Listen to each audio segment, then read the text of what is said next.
Good day, good day, good day, good day. So, unfortunately, I had to run on yesterday's stream, so I guess the first task for today is going to figure out where I left off. Good morning, Cynic. How are you doing today?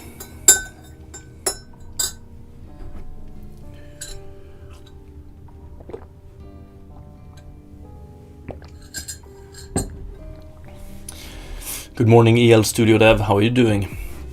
I'm Cynic, all good. Nice to hear. Same here. Got a little bit of a cold going on, still hanging on, but not sick enough to not work.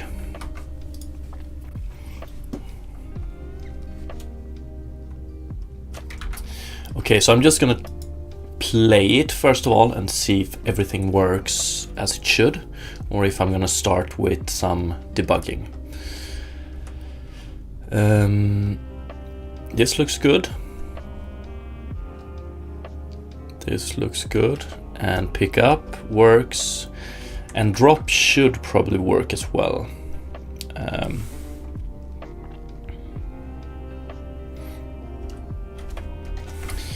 So we can see here that check ready to process. Yeah, I want to remove most of these actually, I think, or make them a little bit clearer. But here we have character 01 prefab, interactor drop interacting with item consumable cherry prefab. It's not really implemented just yet, but yeah, it seems to work, the flow at least. EL Studios Dev just woke up, have a bit of work today. I will lurk a bit, I guess. I appreciate it. And good luck with the work. Star Platinum, happy Lunar New Year. The same.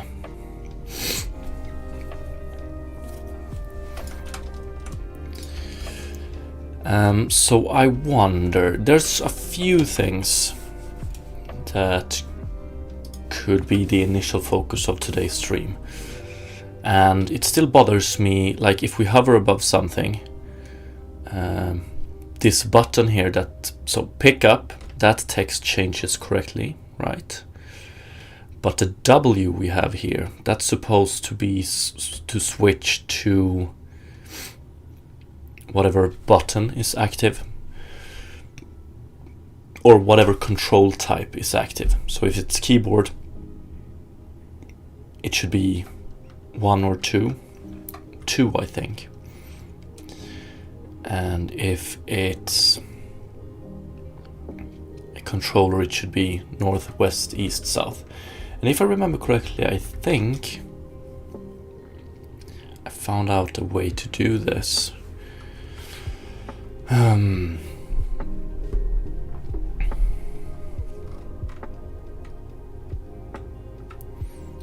Too bad I didn't save.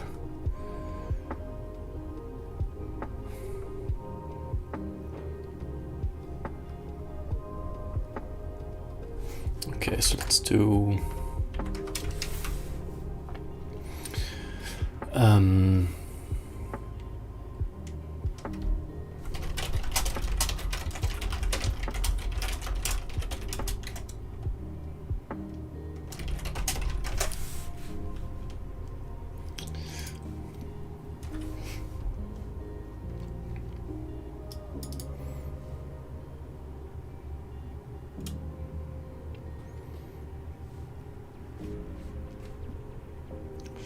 input action.bindings.x. X is the index of the binding. Okay. Yeah. So if we take a look at this input handler. So for interaction actions here,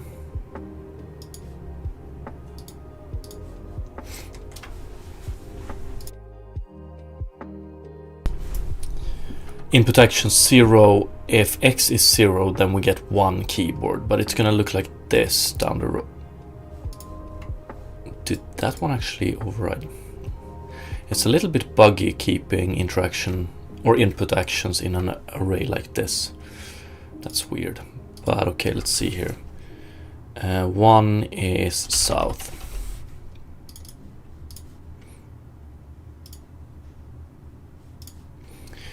Okay, so if we have two like this, I would like to, so unfortunately I can't try this today.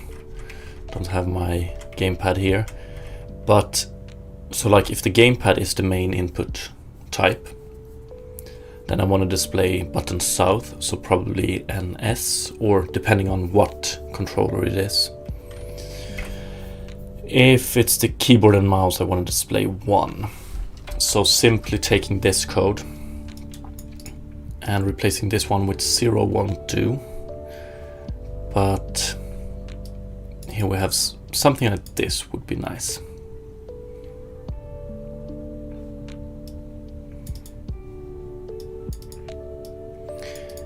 Get binding display string.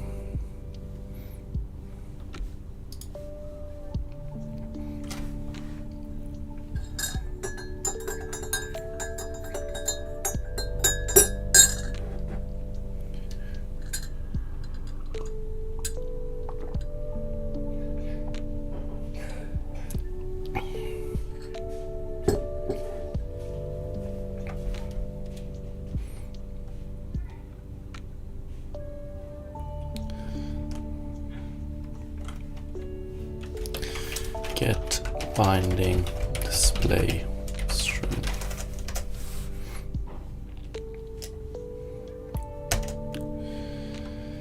What do we have? Without anything. I want to see the definition for this one. Oh.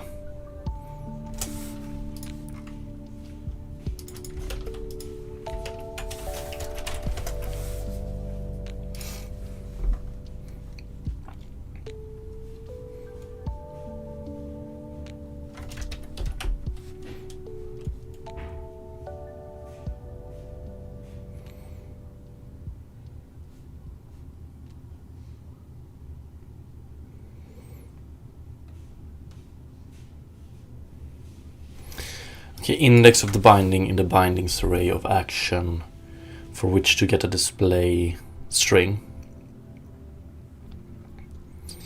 If left empty, didn't I see an example where it was?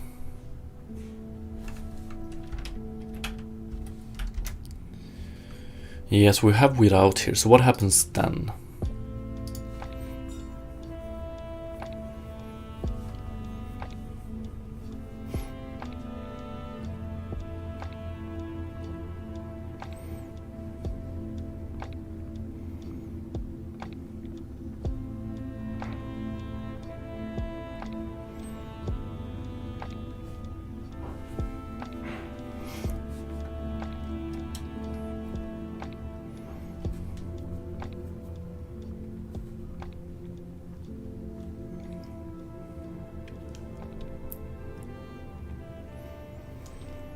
Let's try it and see what happens. So get binding display string.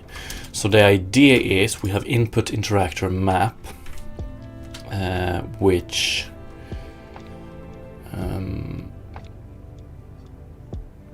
binds, let's see here.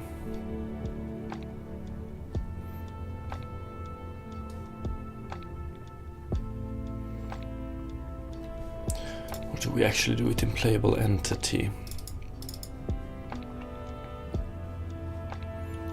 Yeah.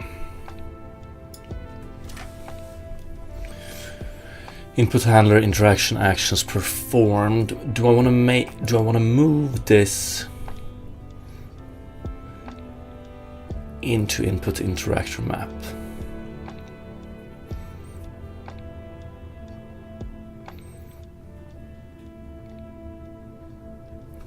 Like, do I want to map them and then forget about them, kind of thing?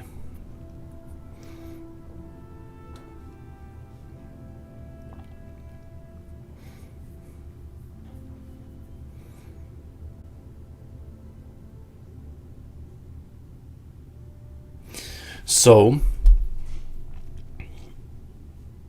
the text on these buttons just needs to be set during the start, like the initial phase, or during start.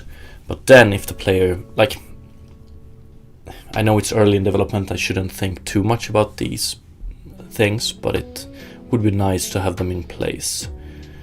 So we set the buttons up, create the visuals for them on startup, and then we are gonna add a event in input handler that is input type change event. So as soon as the input type changes, this one will get notified and get the new display string basically.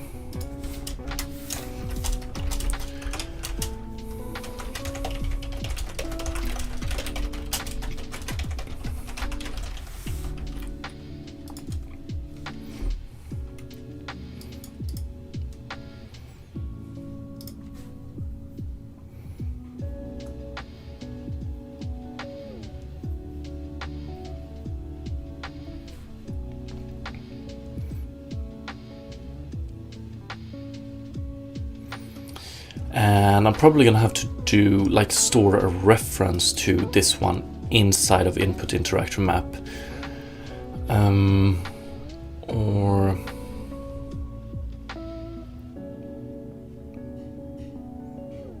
because if we want to do that switch, either I let playable entity handle it or I let input interactor map handle it.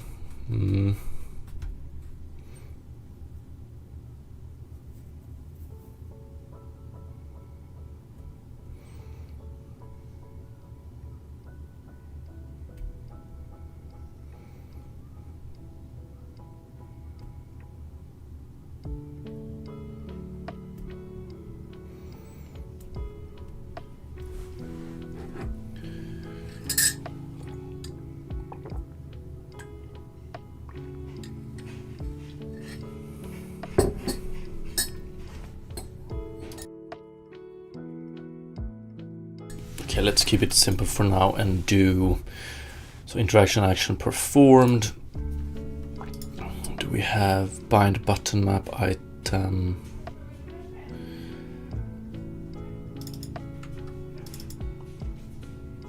Yeah, this is also one of those things we might, it's a little bit of a mess here going back and forth. So like button map prefab is instantiated here, and then input interactor maps are fed its visual representation of buttons during start. Well, bind interactor, unbind interactor.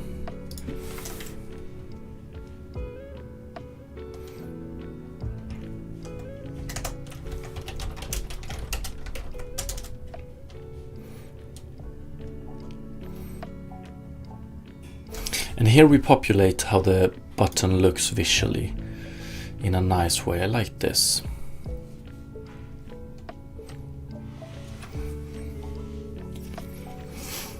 But I want to do set button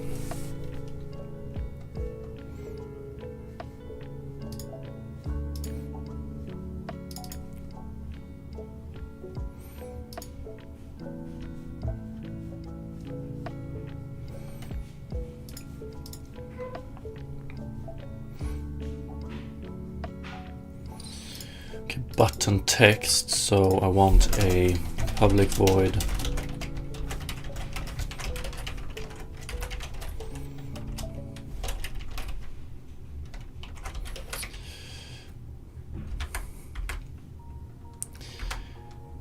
set button display string for now. Probably going to be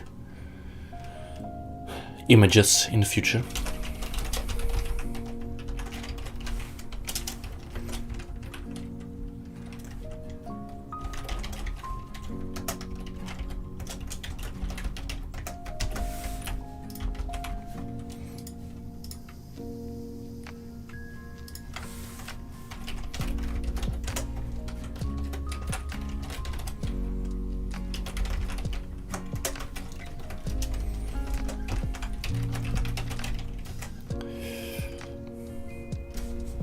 And this is what sucks with setting this one later on. I might actually want to instantiate these inside of this one later on.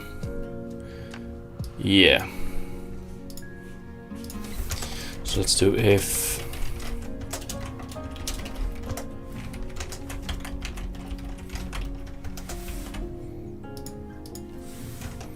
don't need to do that here.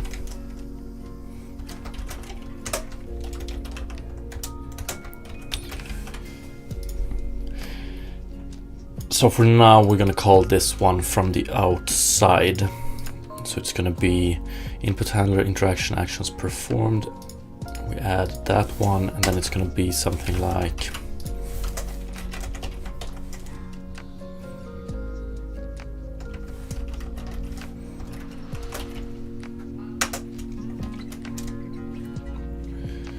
set button display string is gonna be input handler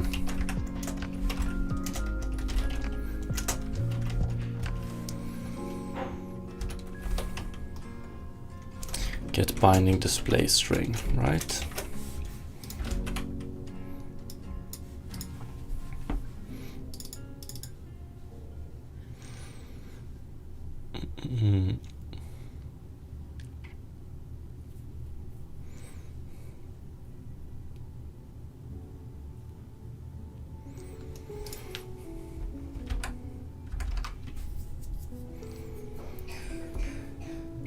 So hopefully the button text gets changed. A little bit uncertain to what. Hopefully numbers, but we will see.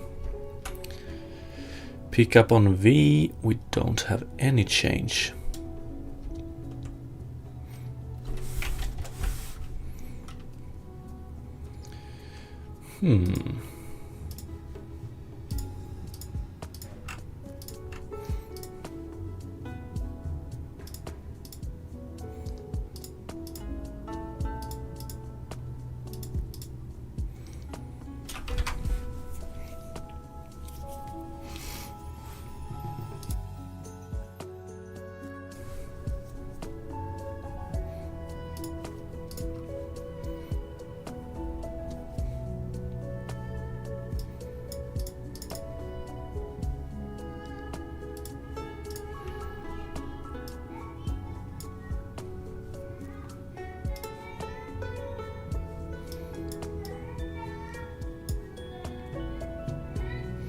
Should be able to set the string even though it's inactive.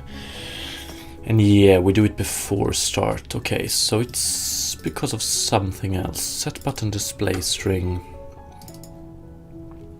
Actually, I want to do I want to do a simple log here.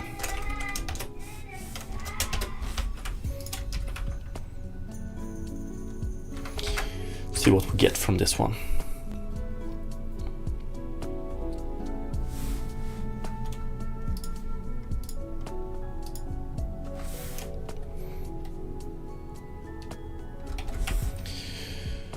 Yes, we do get 1A, 2, 3, 4. So we get both of them, which okay. So get binding display string without any parameters just returns all of them, basically. It's still weird that we do get this 1A. I wonder what gamepad it defaults to. Let's see here. Is it? So let's add a binding here, a binding here, and a binding here.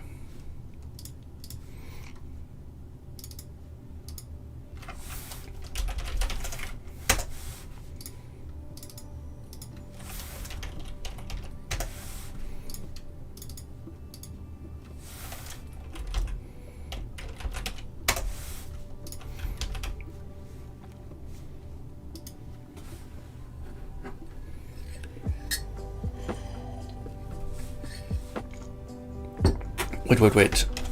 Do I need to... Yeah, let's clear it and let's check. Okay, here, let's go. AXYB, so I want to see.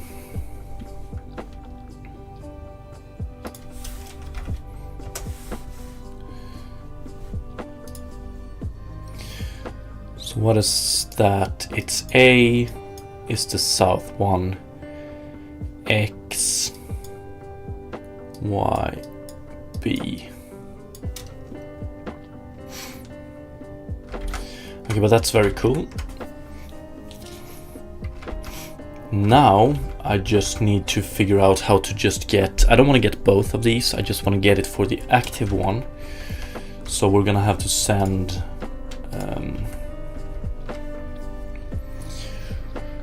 some arguments into this one. So binding index.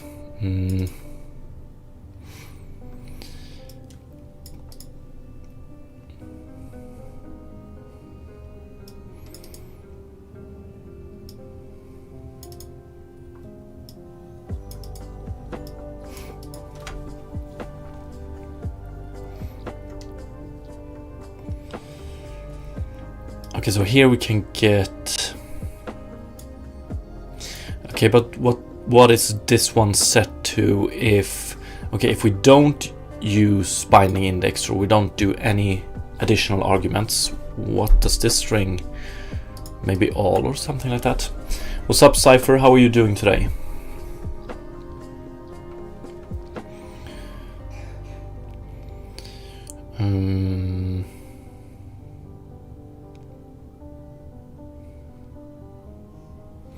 Mask by group gamepad, but yeah, I want to mask by active. So mask by input binding dot mask by group. So I guess I could do something like this. Let's see.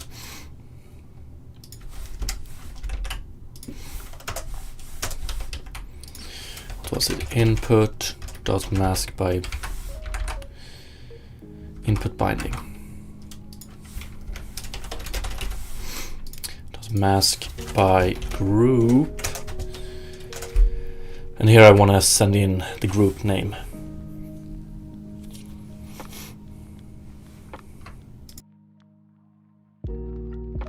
Okay, and I want to get the active group. Unity input system get active group. Active input group. Yeah.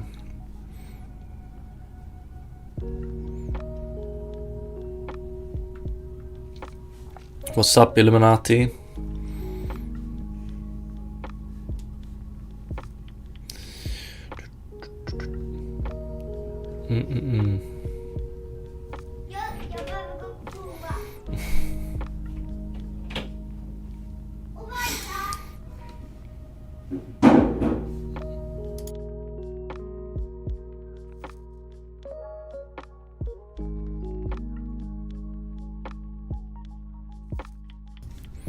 Current control scheme. Okay, so what is this? Player input, but yeah, that's if I use a player input. I don't think I do.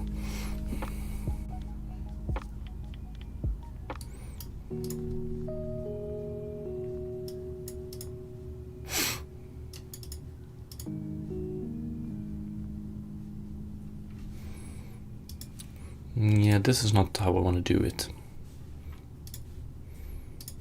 Yeah, this is the thread I was reading a couple of days back.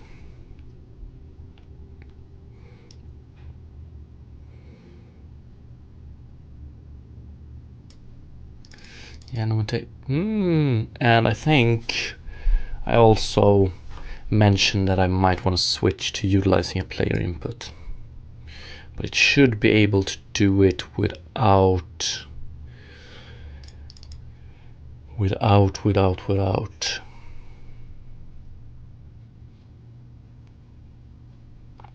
Okay, so if we have this callback here, then we have active control.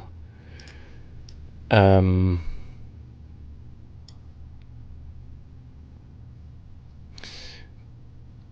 this is like when the action has been triggered. So a little bit too late. Yes, yes.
Damn, your browser crashed. That sounds good, Cypher. But what's up? How are you doing today?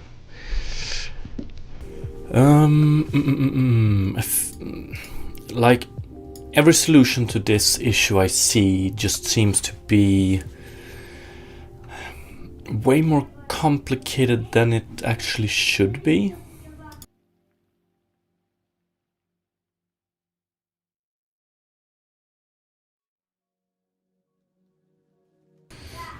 Cold, tired, stress, the usual. I'm sorry to hear, man.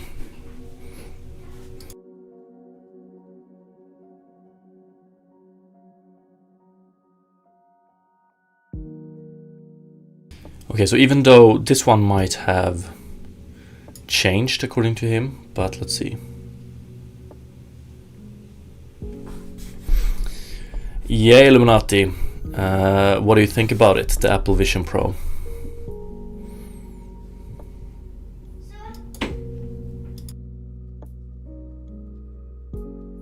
Okay, let's see here. Callback control device. But this is once again when something has triggered, and that's a little bit too late for me.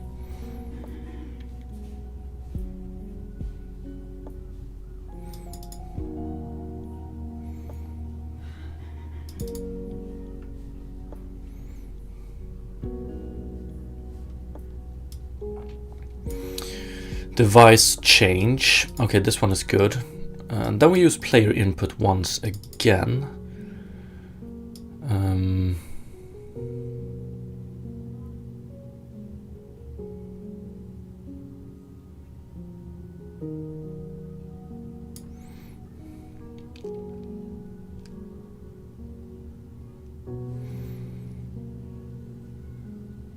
Might want to include this one. What do we have?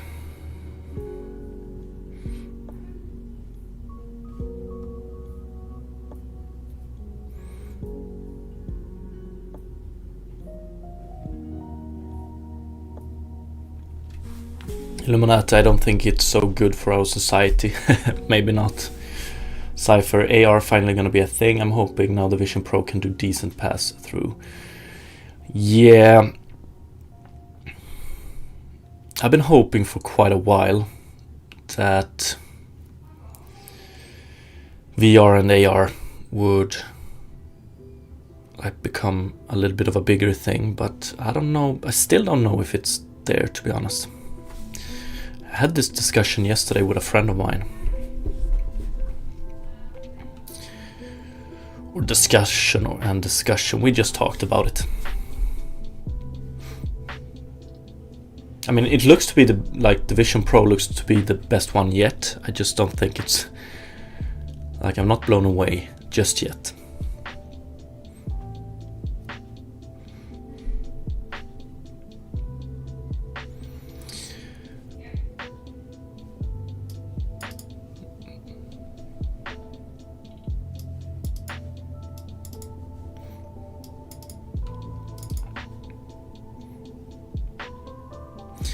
Last device input action. Yeah, okay. So, what am I gonna have to do?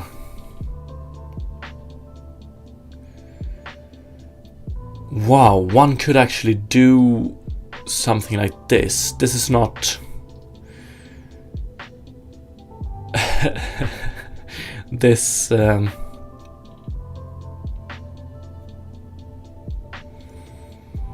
input system on action change, object change.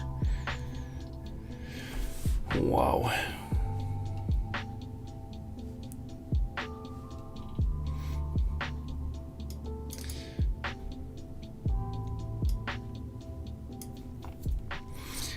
So that's probably waiting for something. Waiting for something to happen, and when it happens, we check with which device it was triggered, and that's the last used device. This is not what I want.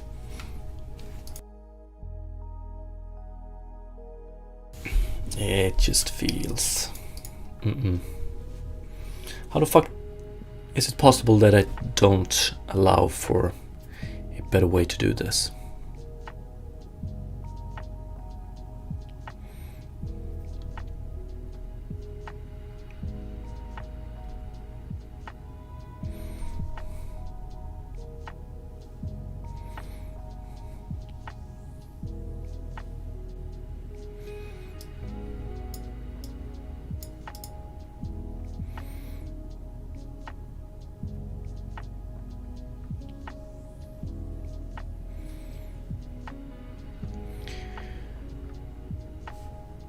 I wonder... Okay. That's exactly what this one asks for.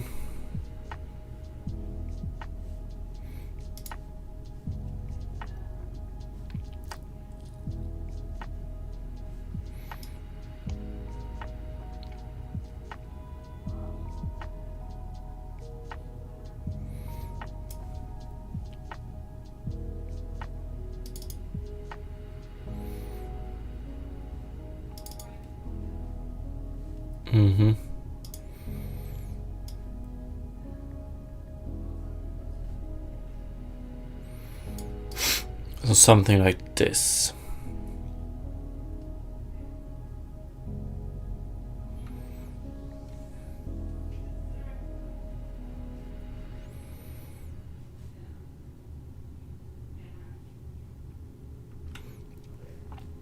This one is the best one yet, if you ask me.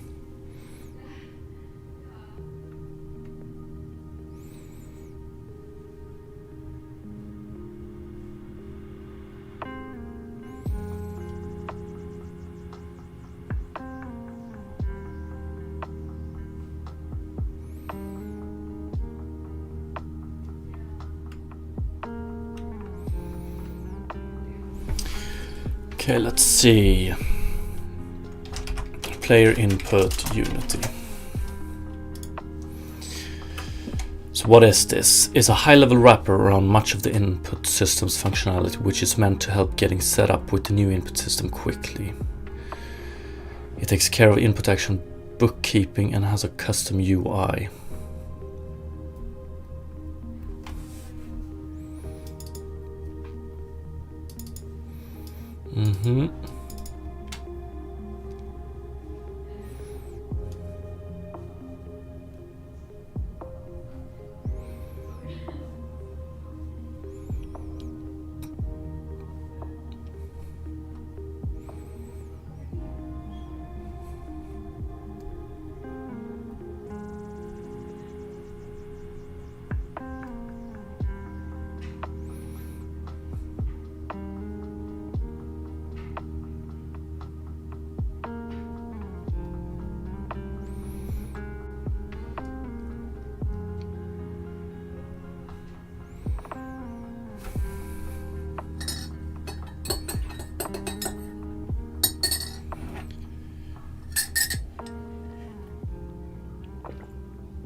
Yeah, I'm gonna have to look into this a bit more, but that's definitely something I would like to utilize, I think.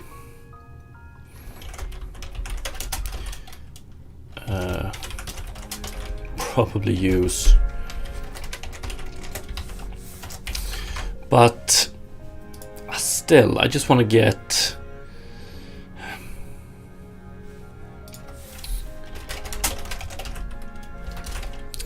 active input group.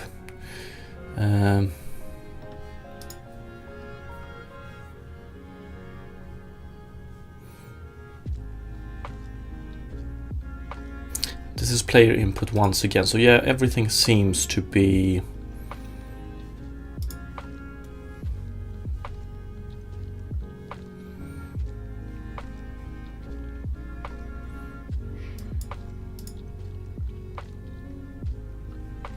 player input.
Okay.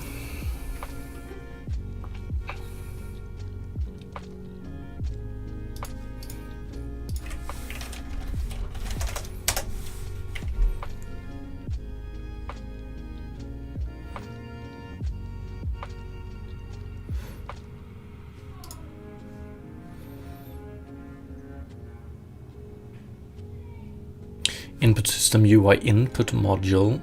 We have camera.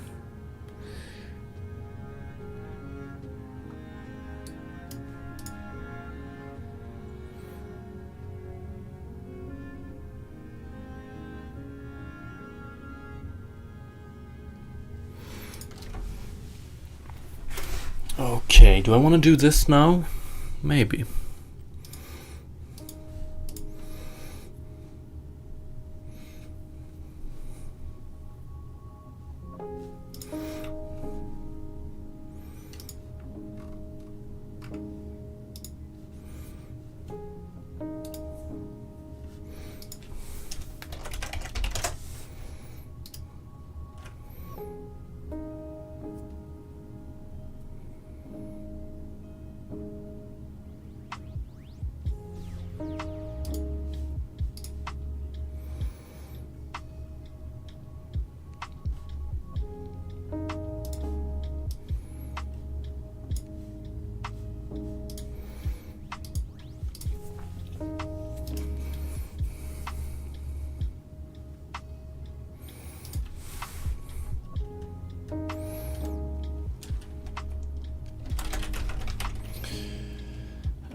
Okay, so what do we have here? Action maps, new action map.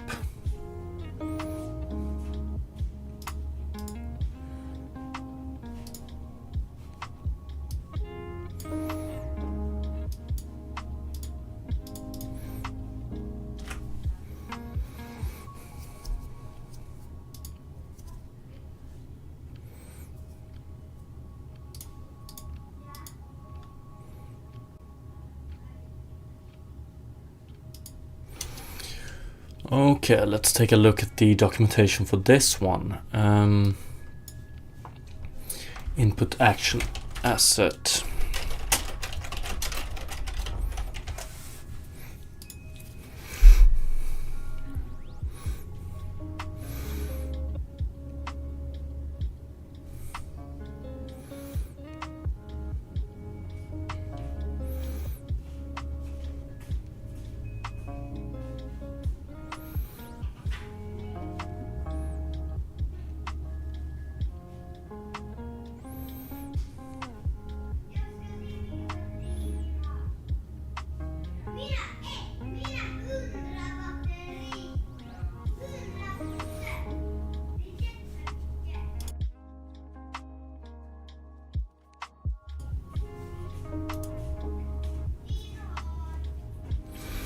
Illuminati, how are VR games made?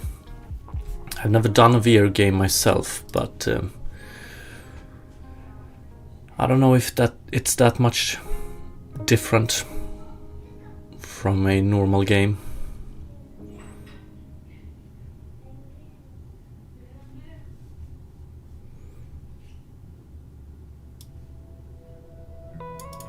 Okay, the left pane lists the action maps in the asset. Each map is a collection of actions that can be enabled and disabled in bulk.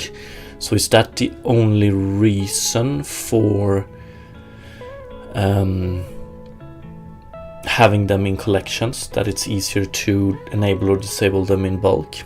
KJJ, what's up? How are you doing today? The middle pane contains the actions in the currently selected action map and the bindings associated with each action. The right pane contains the properties of the currently selected action or binding. Good morning, D Sabbath. Let's see. Control schemes is to split between different input types, for example keyboard and gamepad. You add them and then each binding you tag it with a scheme, then you can switch schemes. Yeah, so that's probably exactly what I want. Let's see. And I do want to, yeah, let's put it here.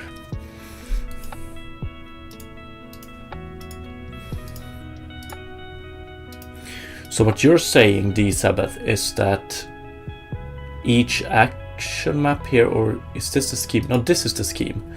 Okay. So I add one for keyboard and mouse and one for gamepad. Probably.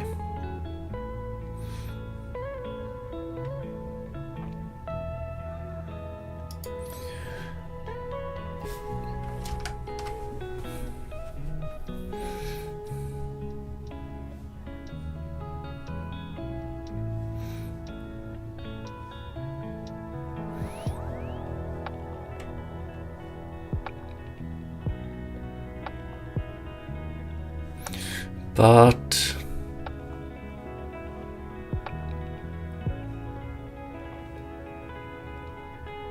here they are pretty much here they are defining both movement with keyboard and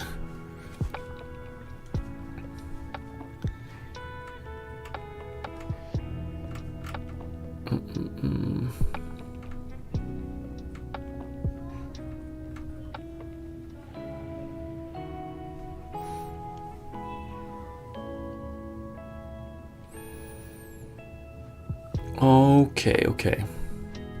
Yeah, okay, so I still define them all like this. Jesus. Action map.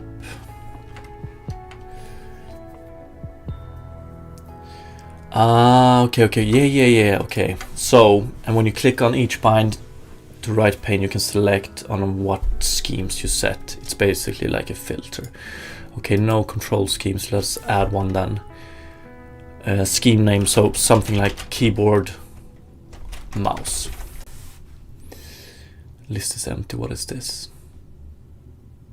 Keyboard and nah, just mouse. Keyboard, mouse. Right, this requirements required.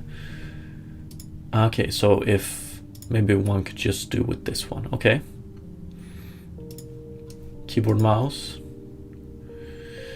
Add control scheme. Gamepad.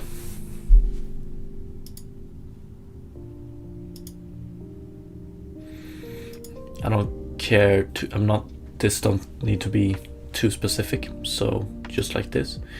So now we have gamepad, keyboard, mouse, and we do all control schemes, so we edit them all. For now, I'm just gonna rename this one to general input.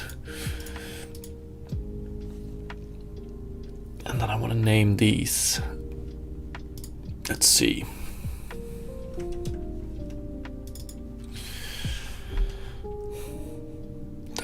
Primary directional input. So I never know how specific to be with these.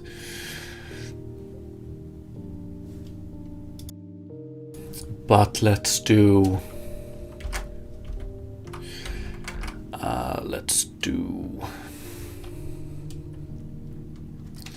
primary movement.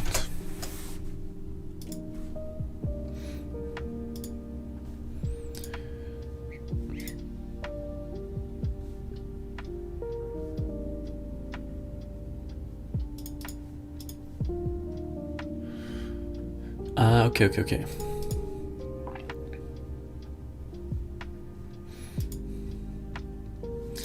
But I want to add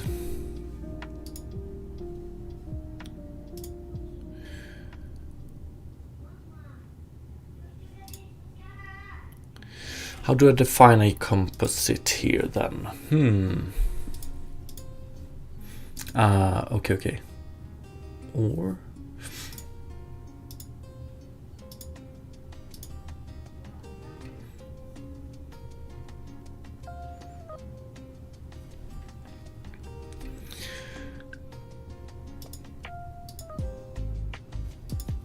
value and vector 2.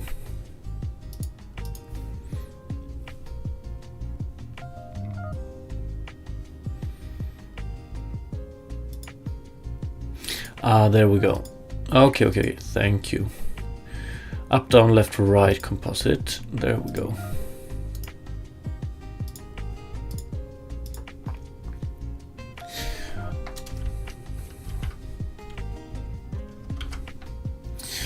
So I want to do W.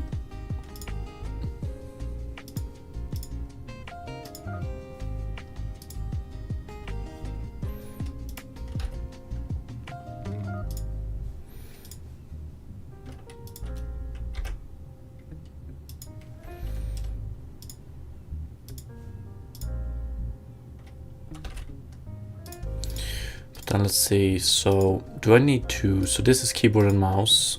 This is keyboard and mouse. Okay, and I can't do it for all of them.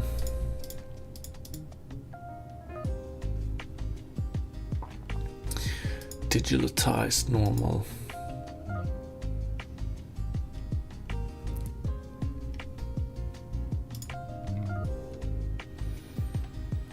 The listen button. That one. Beautiful. But, okay, so let's see, instead of just searching directly like this, you can do listen and click the button and use, that's pretty good. Thank you. It makes this a little bit easier to navigate. WASD, and then we have left stick.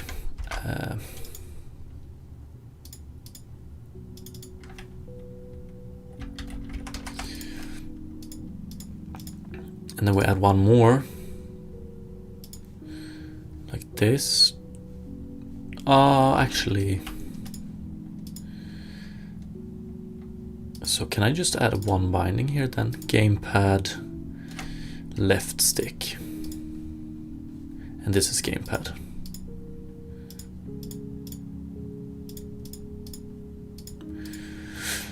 Okay, so something like this.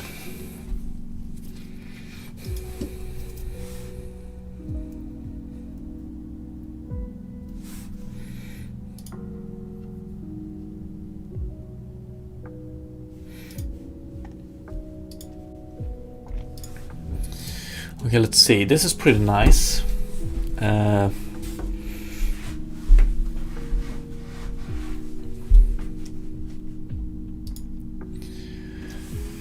Secondary movement. Oops.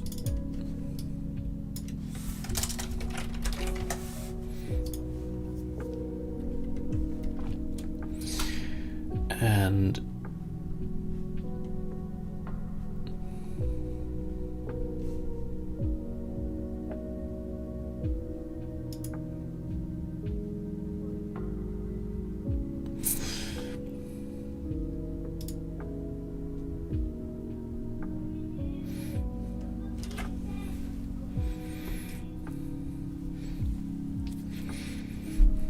secondary movement, I want to do...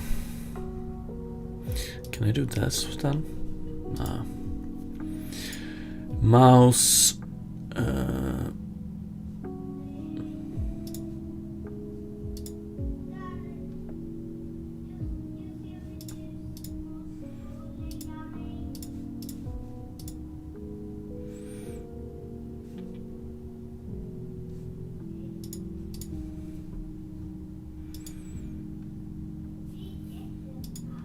No.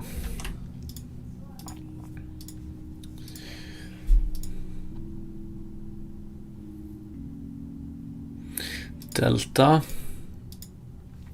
And this one...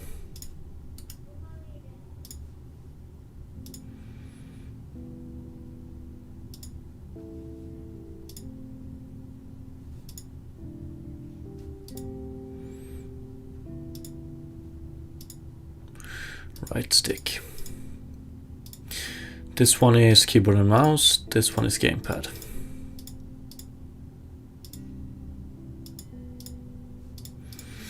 Okay, pretty cool. EL Studios Dev 4K though, yeah. Yes, what is with the price, man? I don't know.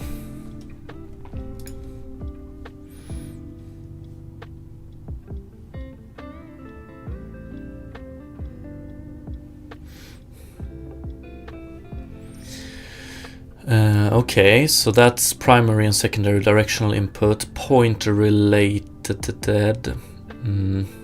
This one is just for mouse as of now.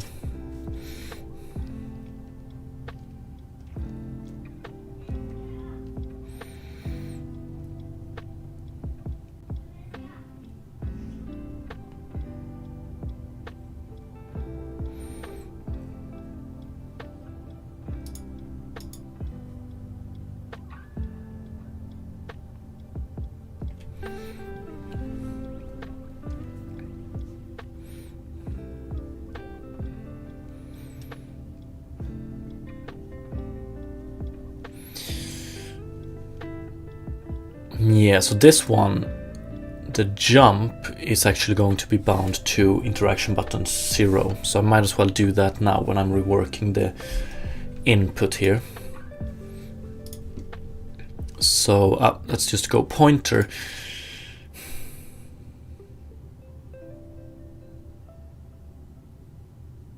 Do I want to... No, I still want this one for now. So let's go...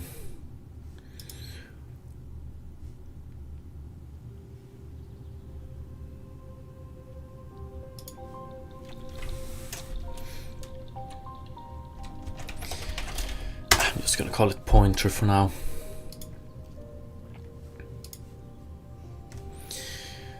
And it's going to be a value as well, vector 2, mouse, position, and it's just in keyboard and mouse. So I'm just gonna let mouse be there. And I want to try one thing here as well. So we have something called sensitivity here.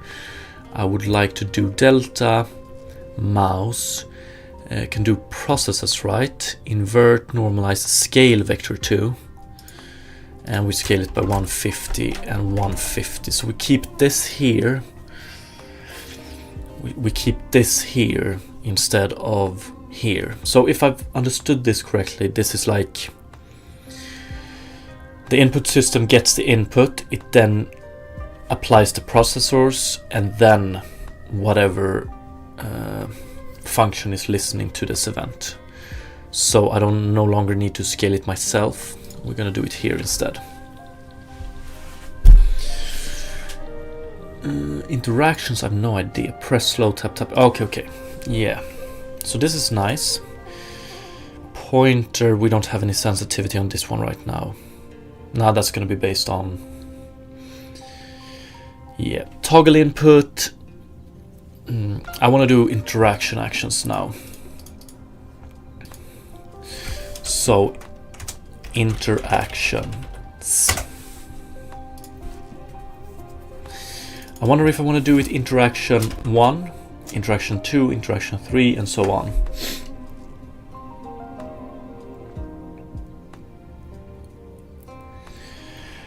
D-Sabbath, yep, you can put Dead Zones 2 in there, for example. Oh, nice.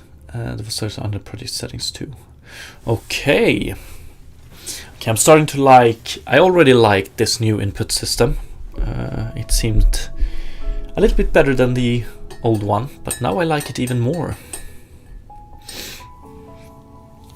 Supporting multiple different input types and settings, and making it like input customizable is the name of the game. Like, you want to allow for players to play your game the way they want it, I suppose, when it comes to input at least.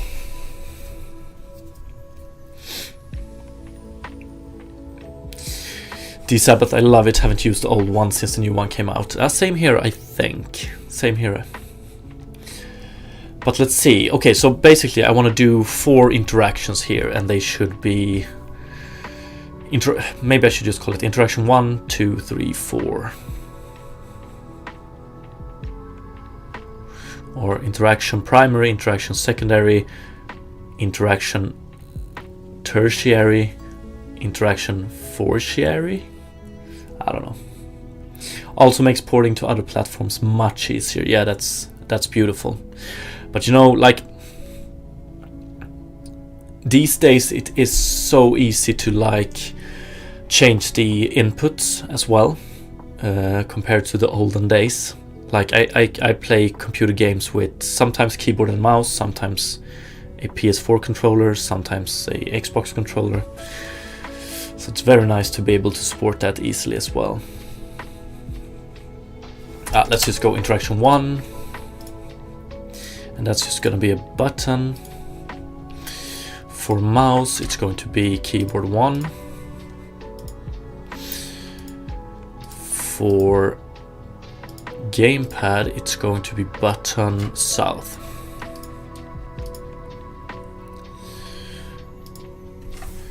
Interaction 2.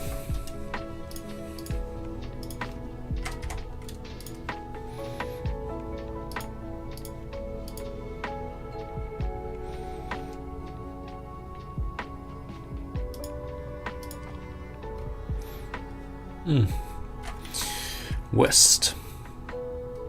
Or it's actually, so interaction is actually, it's easier to do south, east. What would you say is the primary order of, or primary or default priority for the gamepad buttons? Is it south, east, west, north?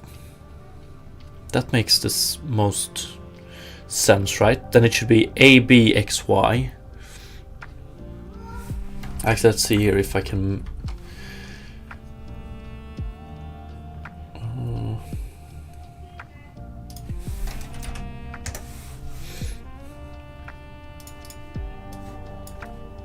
So...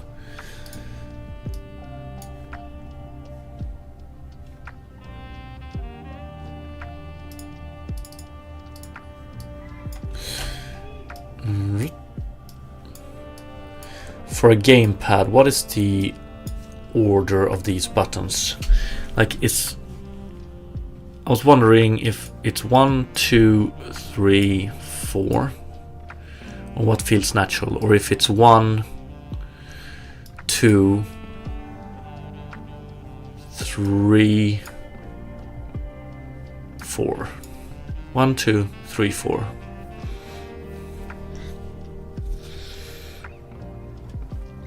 I've always gone clockwise from north. Never eat shredded wheat. What is that? What am I missing now?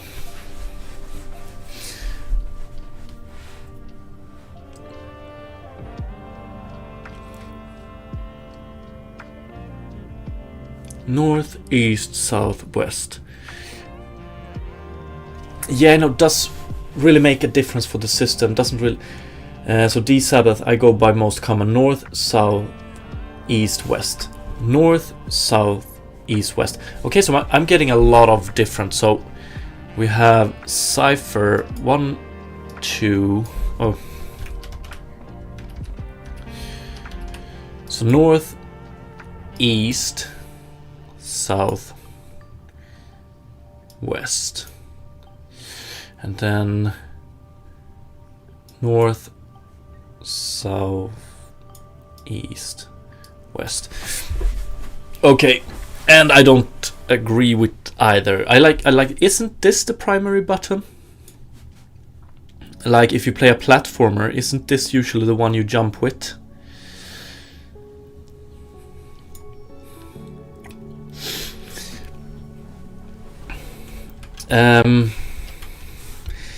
But I suppose I probably want to allow for rebinding anyway, but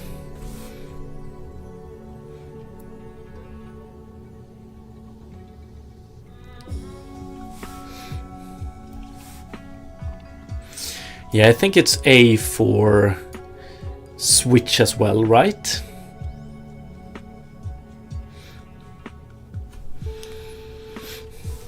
D Sabbath, oh okay, I misunderstood you. Okay, yeah, the south generally is the primary. Yeah, so this is usually the primary. This is...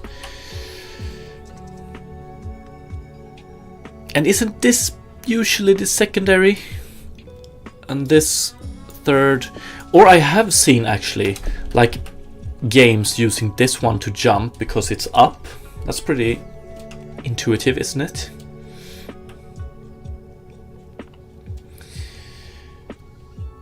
It's like there should be continuity in the industry. Yeah, some form of standard at least. Decisions. If only patents weren't a thing. Yeah.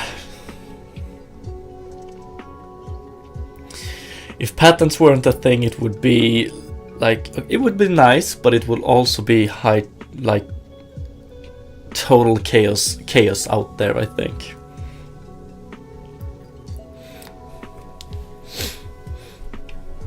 The Sabbath standards, what are those? Yeah.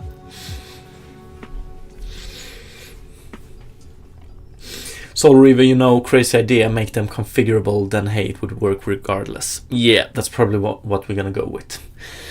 And I'm gonna go by default primary, secondary, tertiary, tertiary.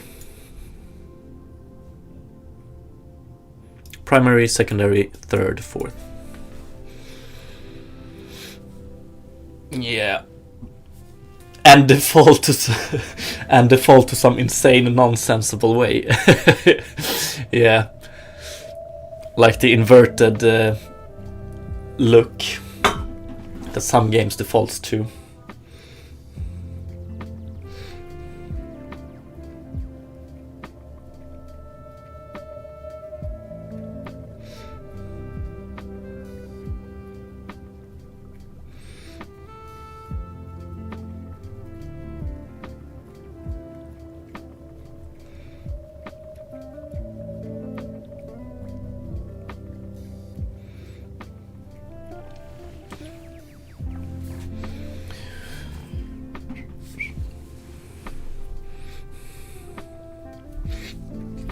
Soul Reaver, just please, for the love of everything alive, don't make actions like jump be assigned to the press of a thumbstick. Hey, now you're giving me ideas. I remember I tried to play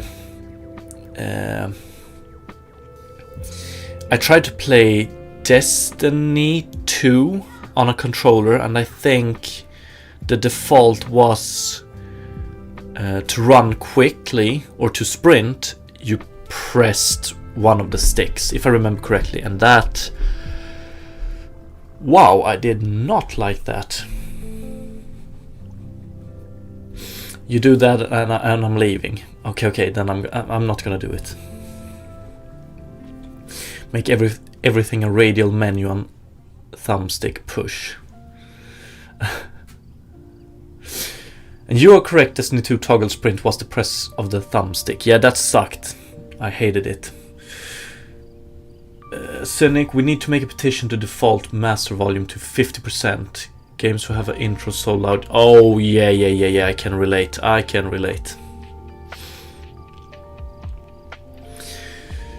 And it's still like that. Yeah, the Destiny 2 toggle sprint was insane. I remember trying to complete some jump puzzles with that control scheme, and I almost gave up. D-Sabbath, oh god, the inverted mouse look. Some people think we're yeah, exactly. That's crazy.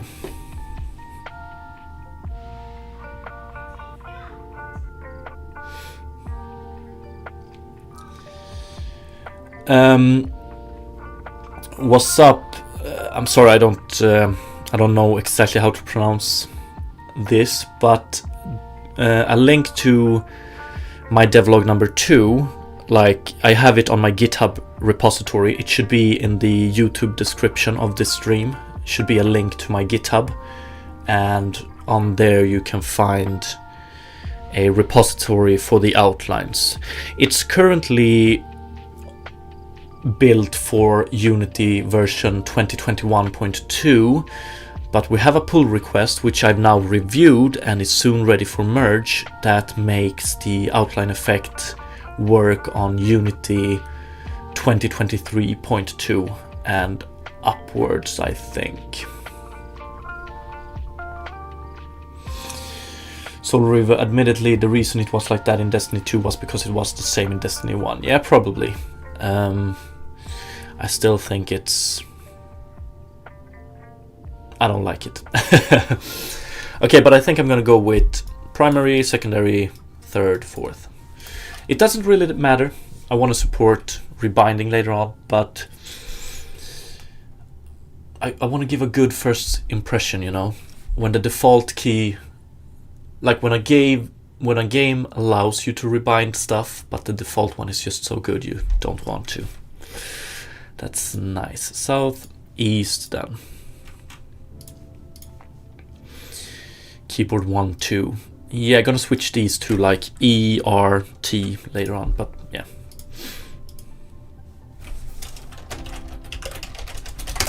Interaction 3.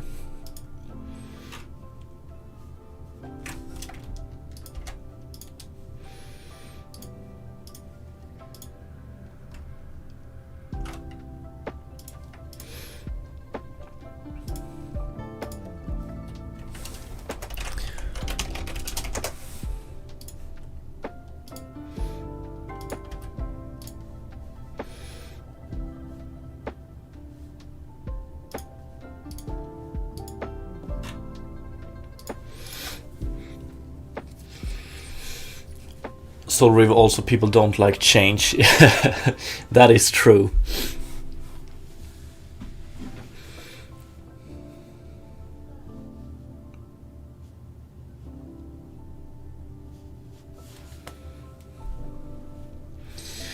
Okay, this looks pretty nice. I know that with my current input handler I do have some additional.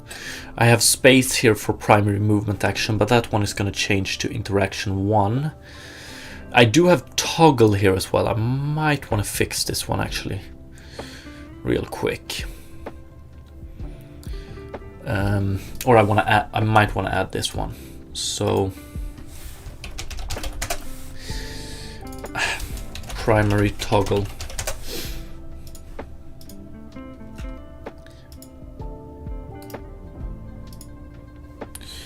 So So this one is just used for testing the different round speeds right now.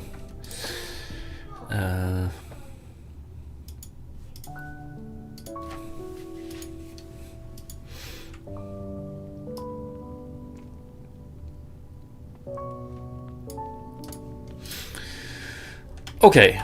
Ooh, I forgot to. So this one is keyboard, this one is keyboard. I can't do multiple at once.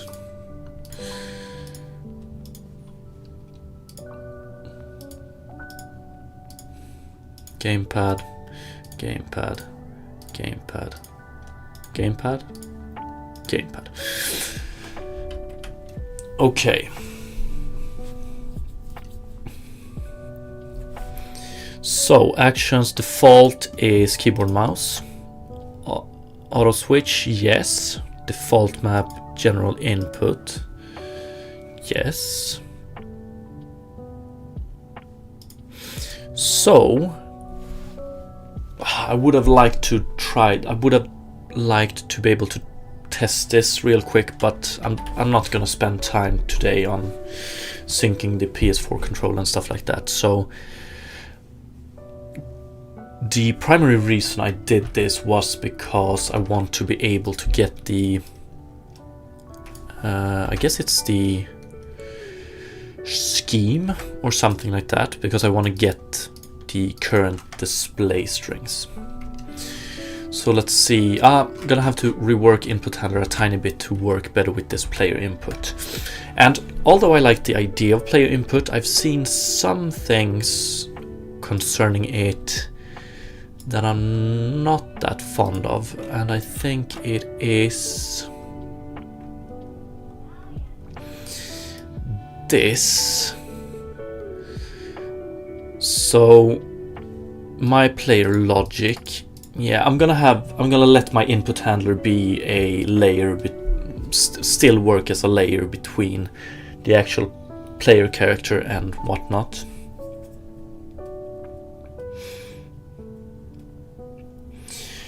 Diligence, humility. Unity's new input systems are pretty sweet, but you are probably not going to use general input map, but an in-game map and a UI map. I'm probably going to use a lot of different maps because I have some pretty cool things planned. But for now, we're just going to go with general input map. But I would say you are correct.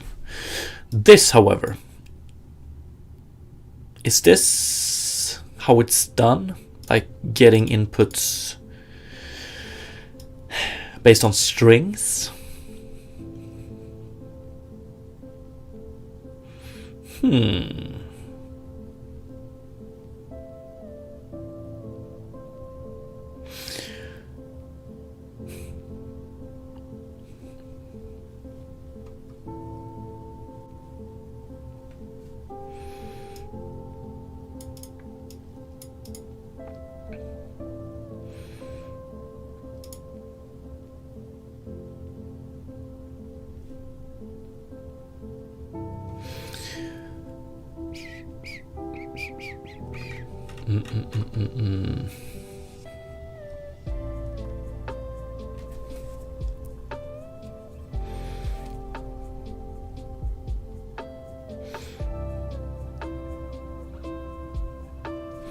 So that would mean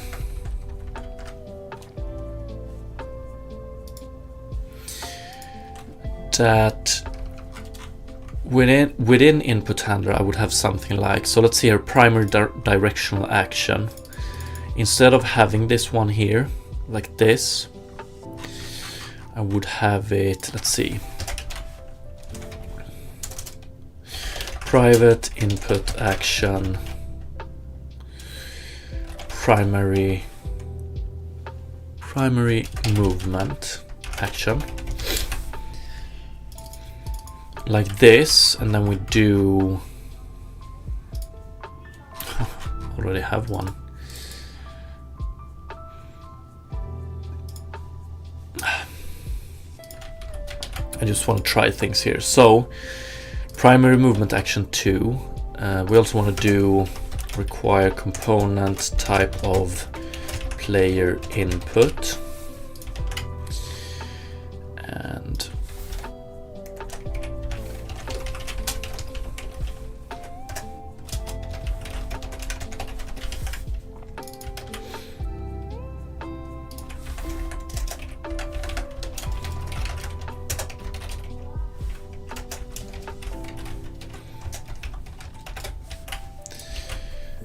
So something like this.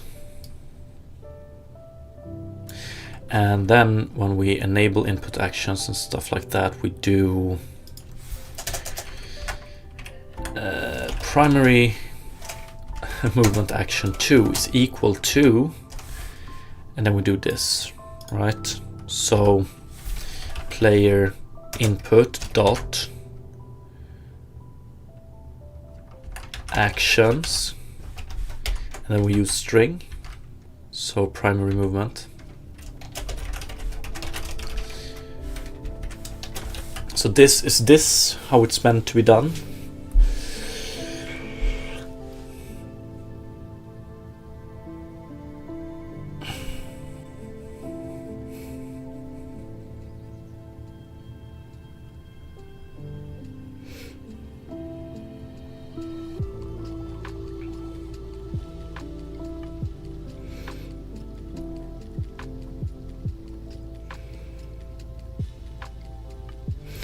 Or could just do, for most of these, I don't think we even need to save them. Some enable input actions would probably be something like this, dot performed plus equals to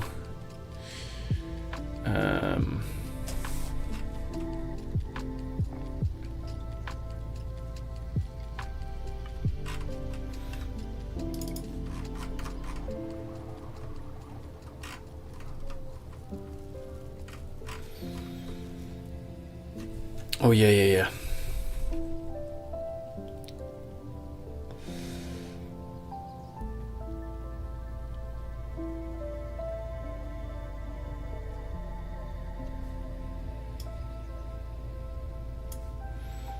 So it's this one.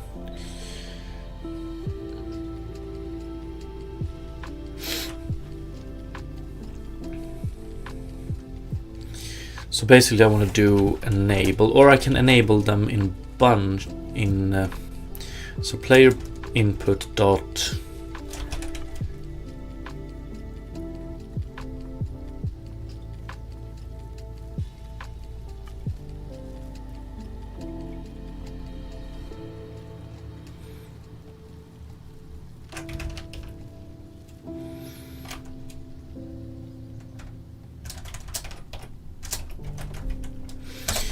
enable.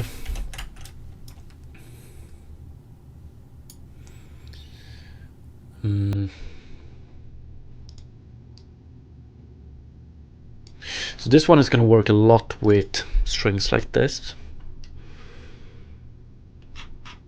unless they get saved pretty much.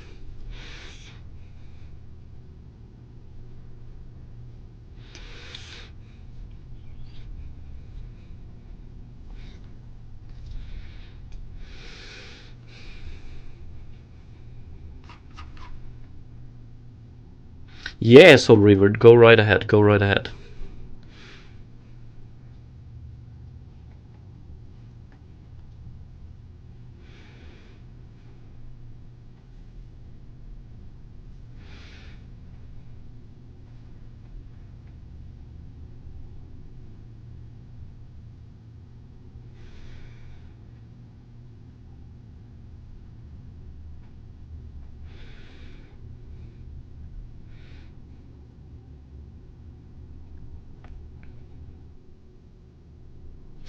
Yeah, so you mean this one? Yeah, definitely. So I want to avoid this. Like, I don't like this at all. I just wonder, like, yeah, so probably gonna have to wrap it in some way. But in, like, some form of enum would be nice. But it looks to actually be the go-to way to do it. Like get fetch actions by string. But yeah, okay, so an enum.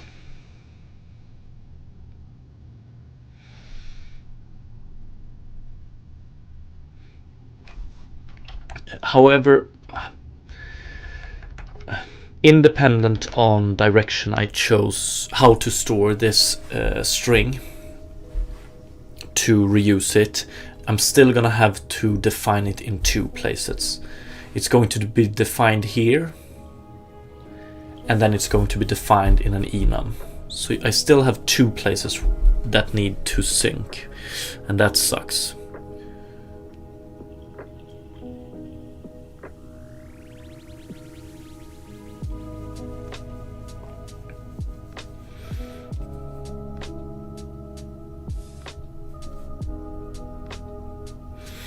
But yeah, so something you're suggesting would be something like, let's see here, scripts, input.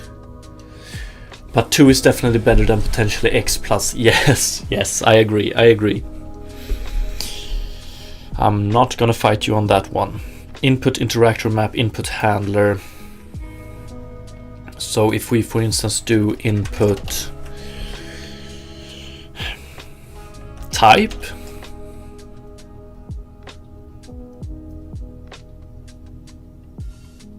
or input definition.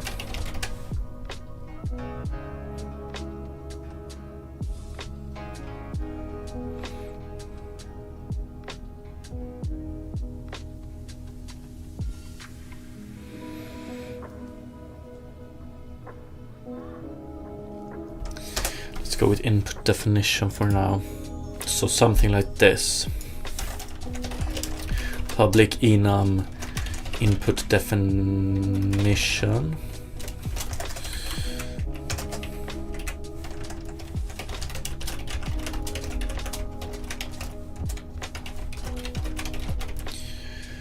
Definition methods.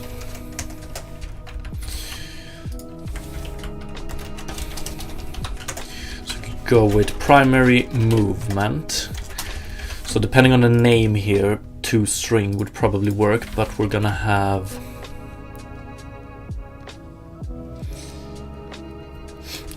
Aight, good luck on the stand-up, Soul Reaver.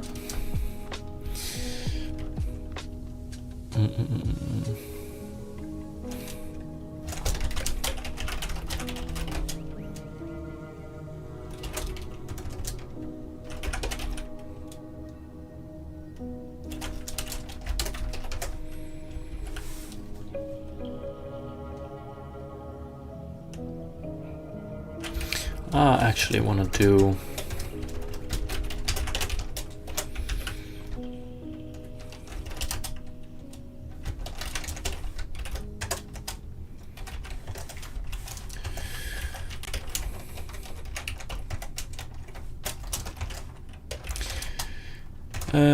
default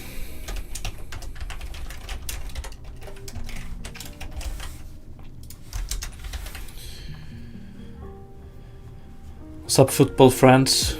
Hope you have a nice day as well.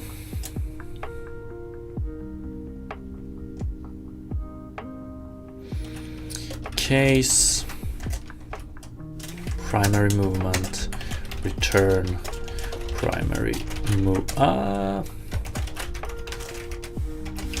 So something like this. So in input handler, instead of doing this, we do input definition dot primary movement dot get label. Yeah.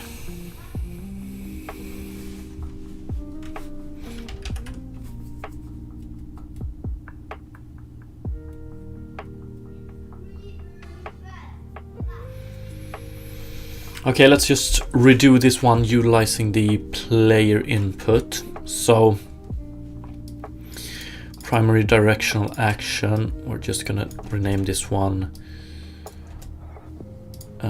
input action primary movement action. Care about this one for now.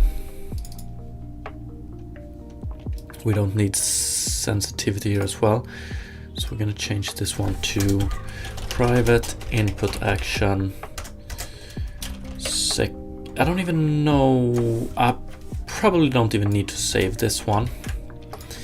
Primary movement action reference.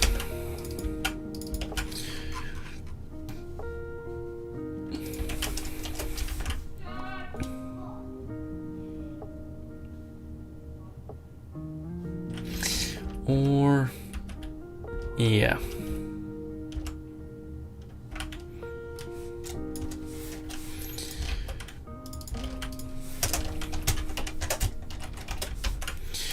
Enable.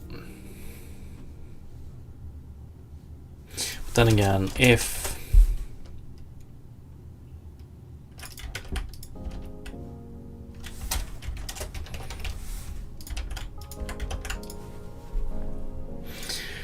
primary directional action, here we're gonna do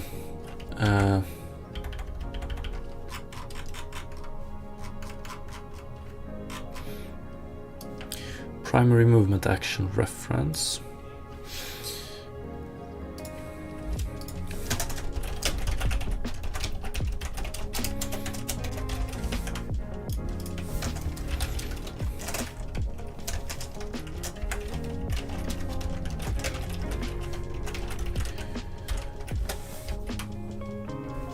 Football Friends, how many years you have been developing games? I don't know, 6 years maybe. 7 years probably.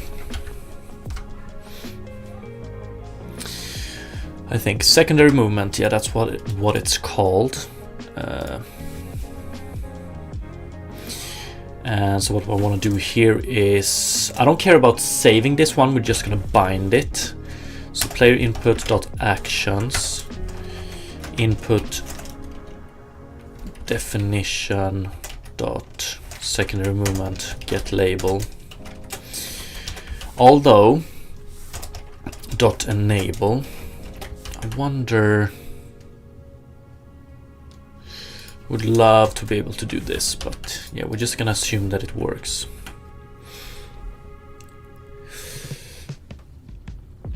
Football Friends, do you have any advice for beginners?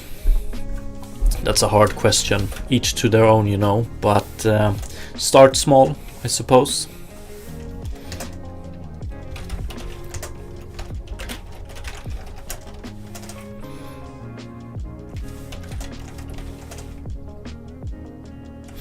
Now we're gonna do it like this.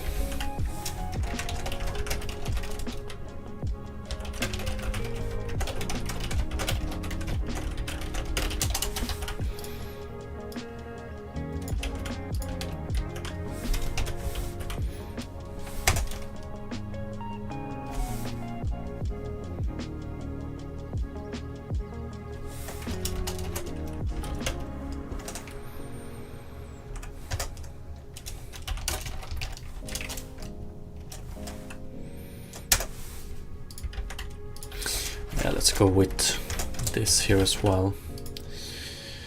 And what am I missing? Input action is equal to, we don't have, okay.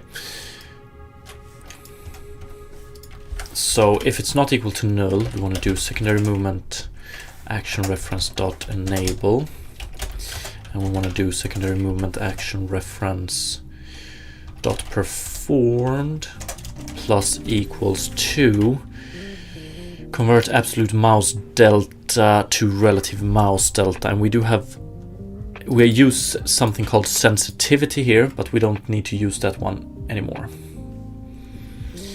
because we have it as a process in the action map, or whatever you want to call it,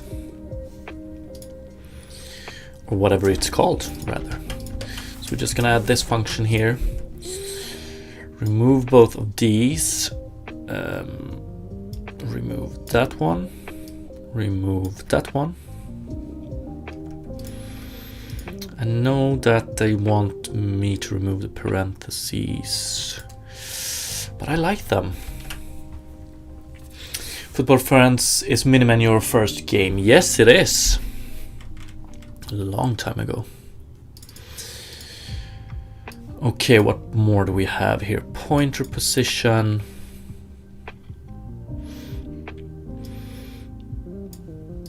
What do we do with that one? Pointer position. Enable. And then we get it here. Read value. We're pretty much assuming that it's... fuck, it might as well go with...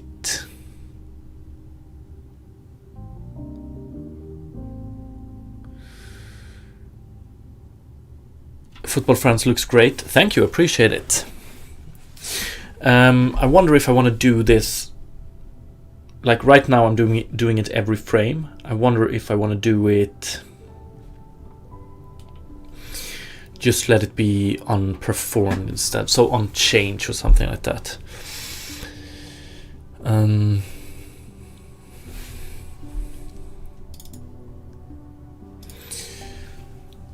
I wonder if that will screw things up. I want to try it. So we're gonna do invoke primary directional camera relative event. Primary directional action.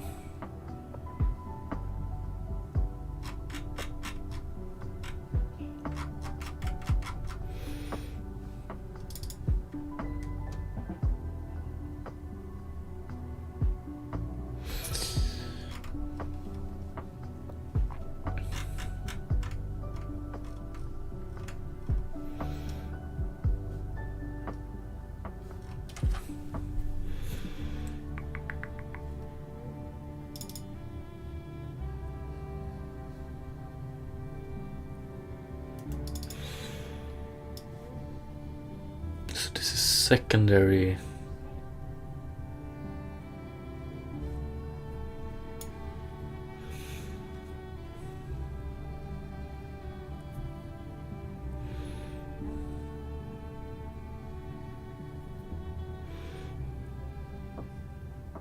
No.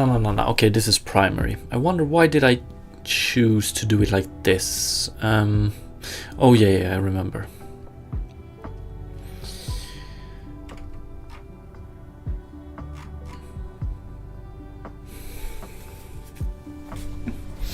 Let's do it like this for now.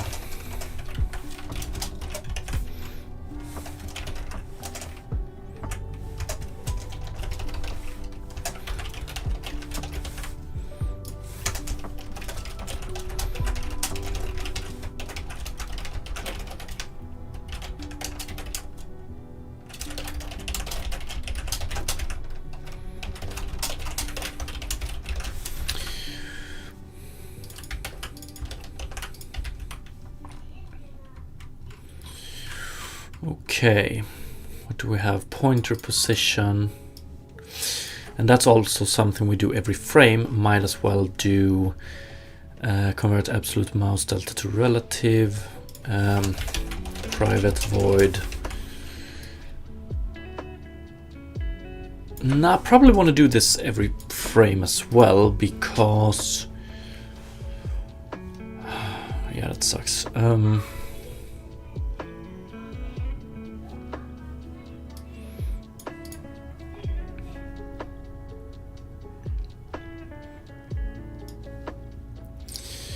Private void in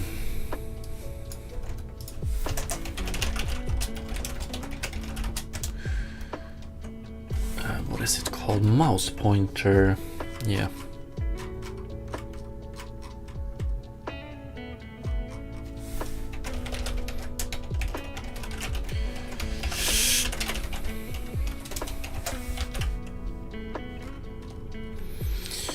Okay, so mouse pointer is something I want to save as well. Pointer position, read value.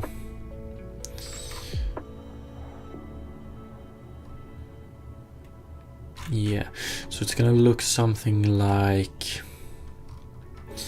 do we have pointer position?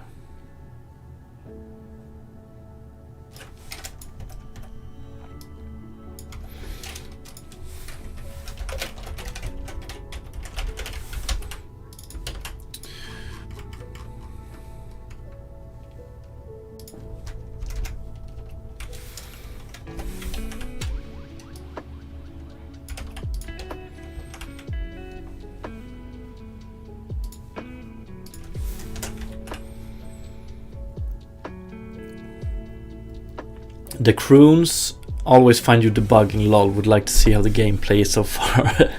I'm not debugging right now. I'm re-implementing the input system so we can utilize some of the new fancy functionality of it.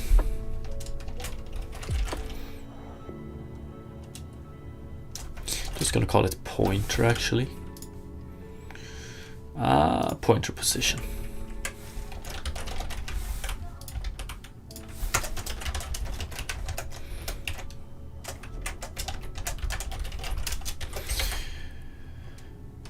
What did I call it? I did just call it pointer. Let's go with pointer then.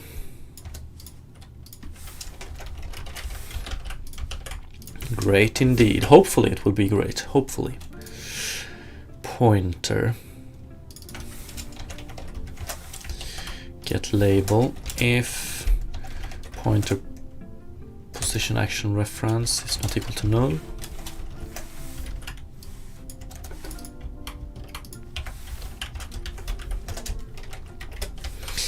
And if I'm going to be honest with you, the crones, we don't really have that much gameplay so far to show.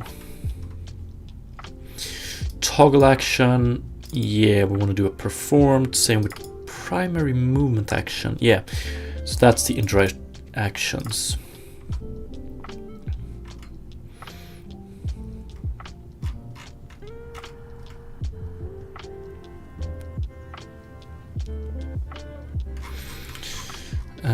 Oh yeah, so invoke pointer update event.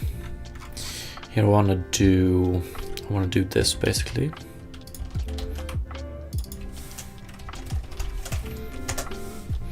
If it's equal to null, return. Otherwise, we're going to do all of this and we're going to replace it with, so the update method looks a little bit nicer. Raycast main camera screen, and here we go. Pointer position action reference, read value. Might want to do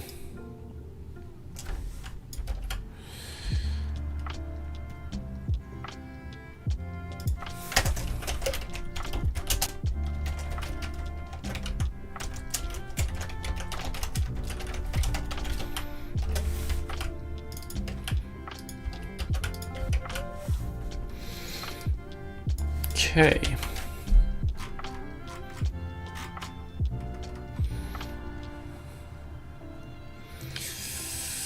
We do have, so what do we have so far? Primary, secondary, pointer. We need the interactions and we need the toggle. So let's go ahead and do the interactions. I'm gonna remove all of these.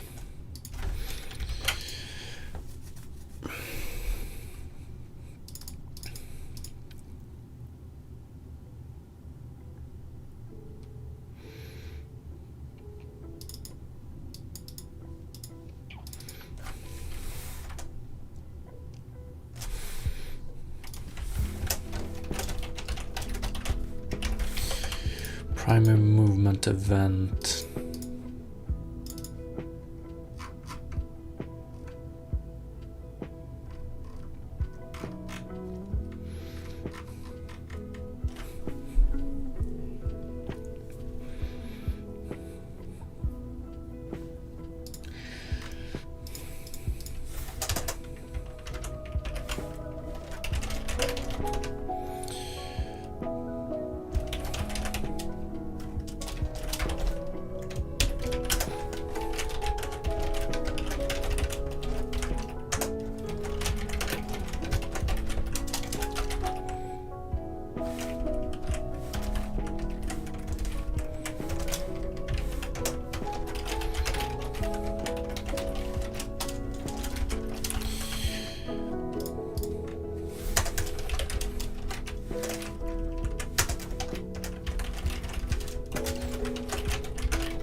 Interaction 1, but with a space. I don't know about that. Maybe.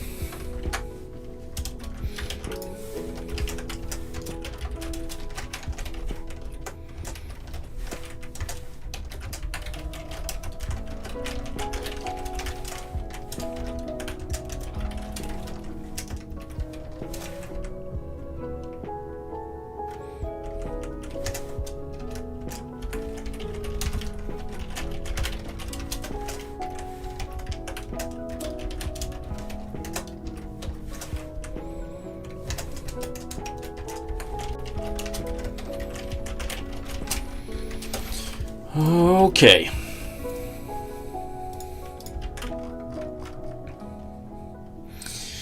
And basically want to do something like this. Interaction actions. Yeah, we don't have that one anymore. And then we're going to get some issues here. Yeah, we're going to do it a little bit differently. Private input action.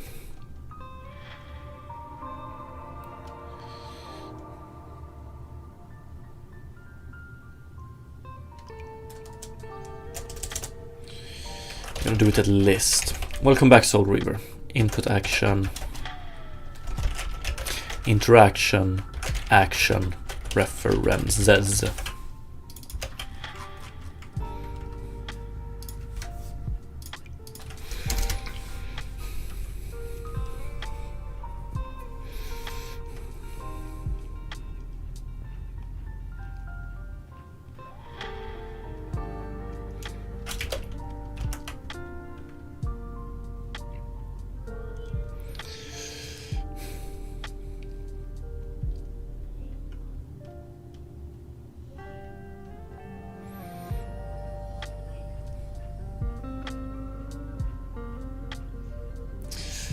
How do I want to do this?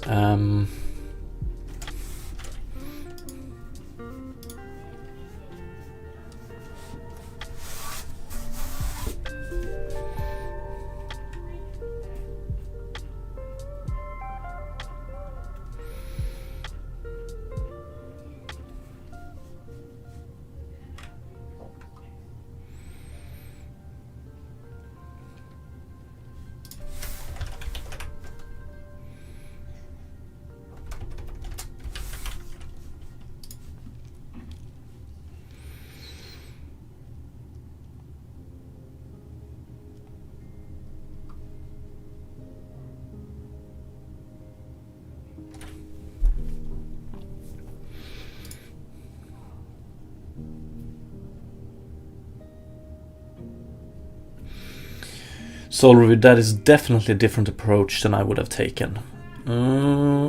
Elaborate. I'm all ears.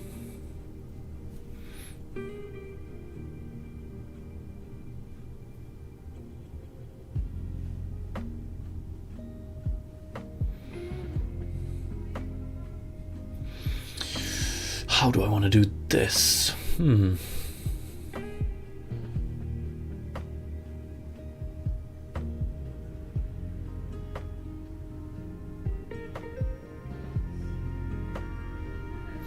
I would have created a static class that contained constant strings.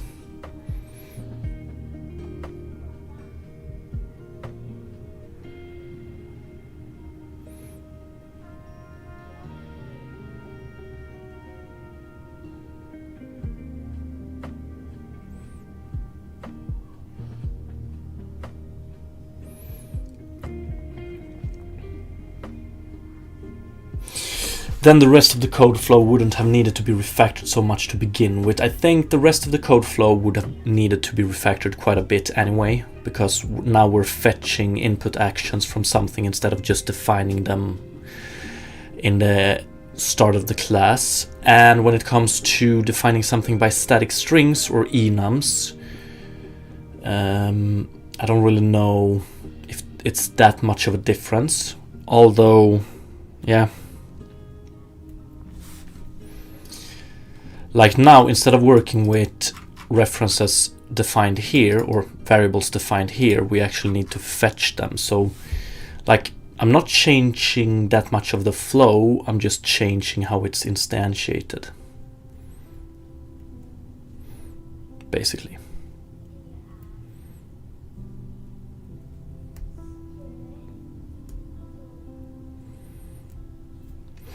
And I think like doing it with enums might make it possible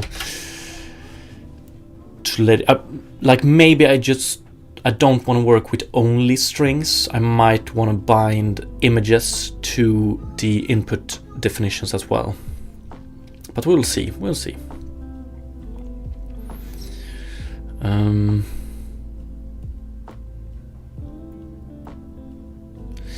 Okay, so now it's just a question of how I want to, like, my interaction.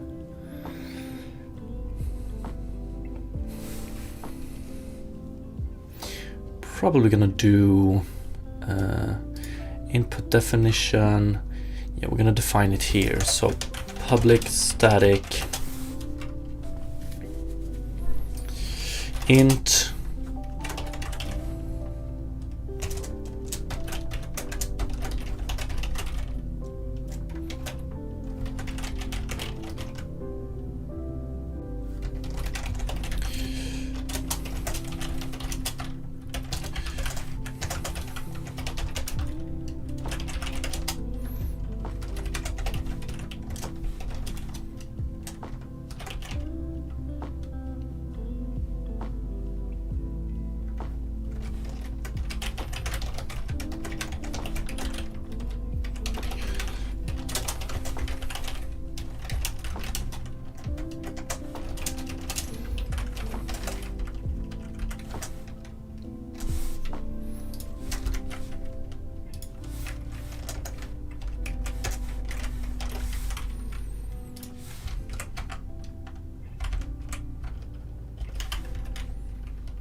yeah, let's do it like this. So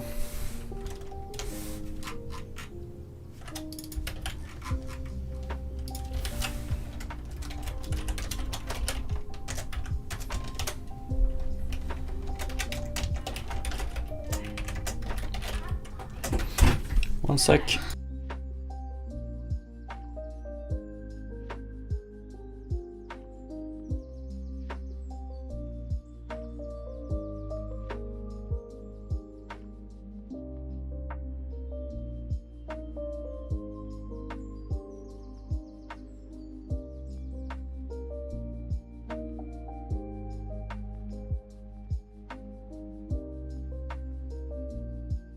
Okay, back. Sorry about that.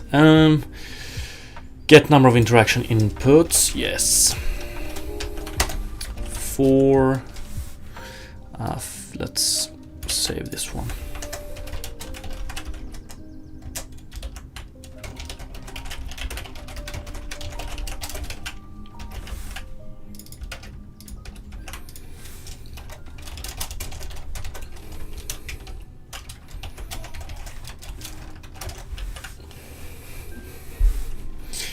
Interaction action references I is equal to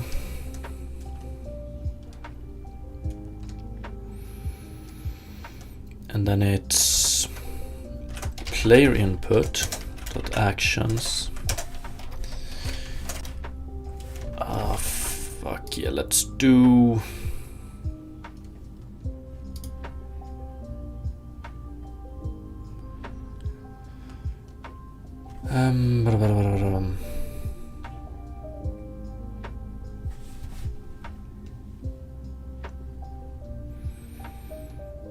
it's gonna look something like this. Maybe not the prettiest, but input definition methods dot get number of interactions inputs, or actually dot get interaction input definitions I.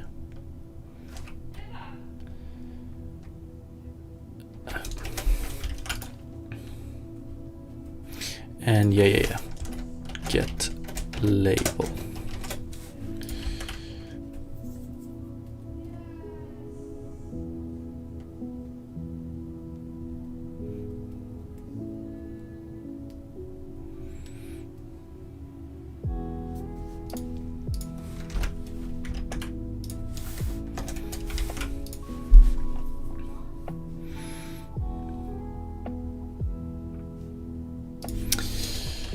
Yeah, but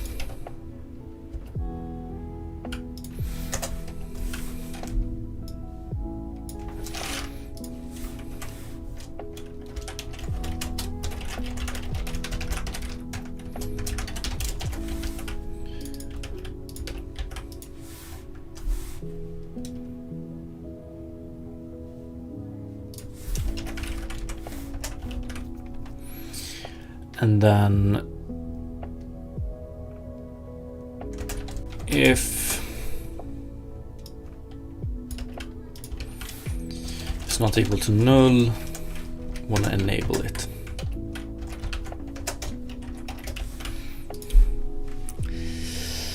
This fucking setup, man.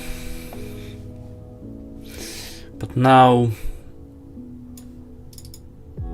yeah, it gives us a little bit more functionality to work with. Toggle action.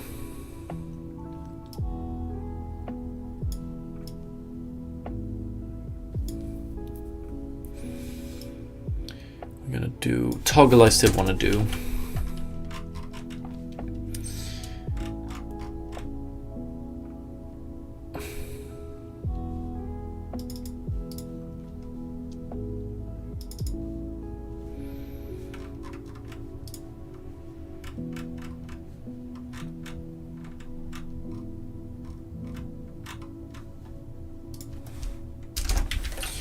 Public input action get interaction action.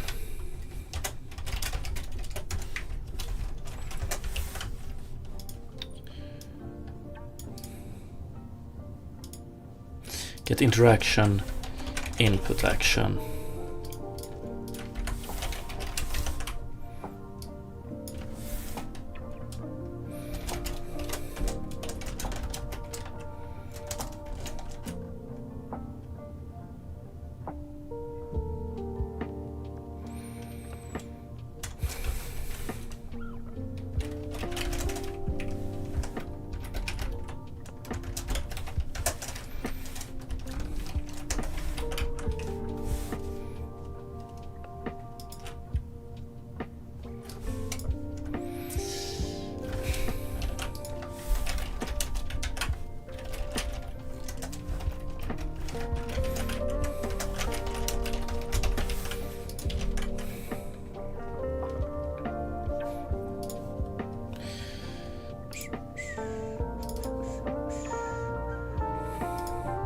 Yeah.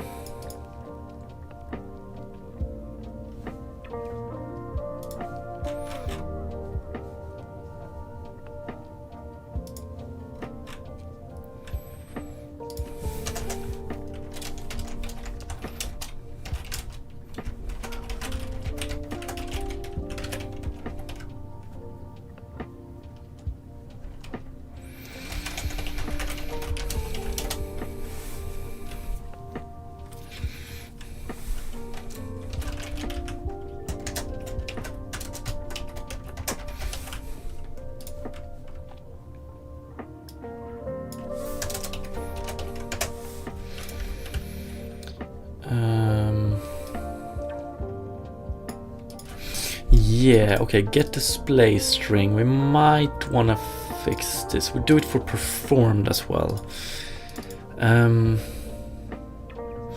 So maybe, let's see here, maybe we should not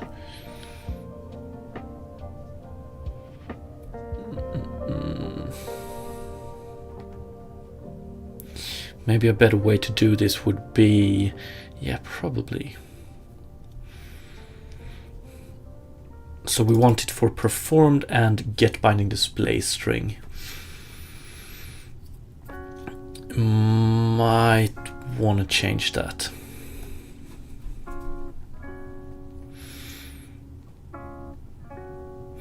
What's up, Dev Spires? Thank you so much for the raid. Hope you had a good stream. What's up, Dino Chris? Thank you. Thank you.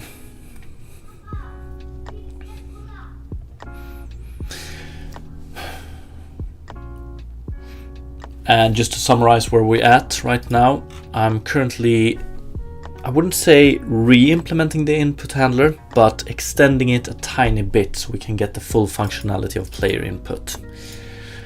And the previous solution is a little bit, I've gone out on a little bit of a side quest because the main purpose today was to continue with the implementation of my interaction system.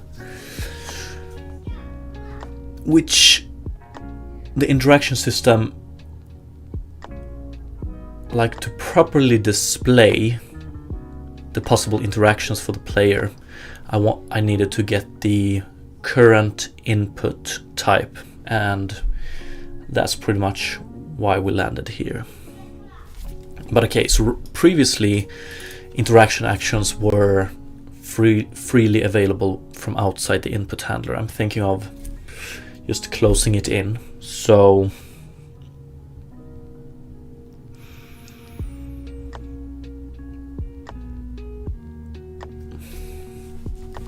instead of getting things like this, get binding display string, we are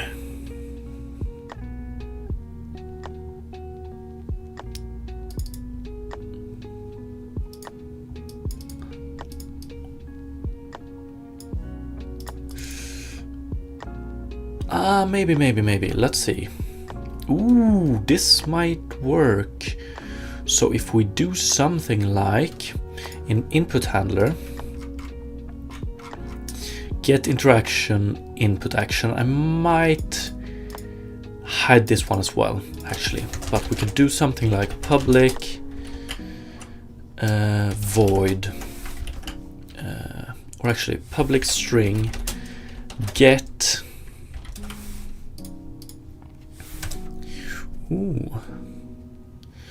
Get,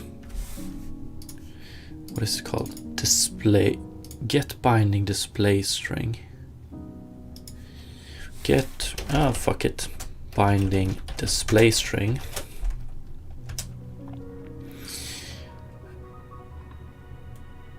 Or get display string, we're gonna change it. Get display string for input.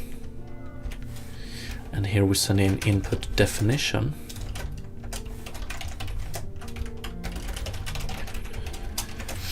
Like this. And then we do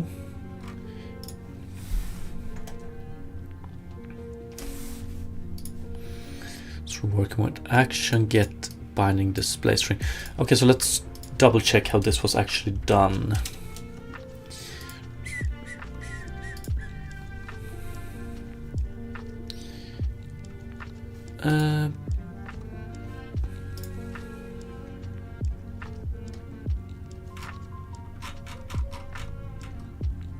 Play input, good.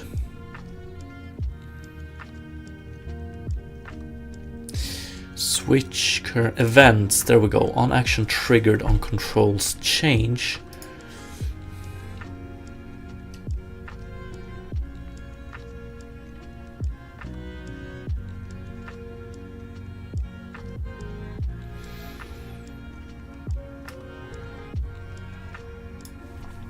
Whoa.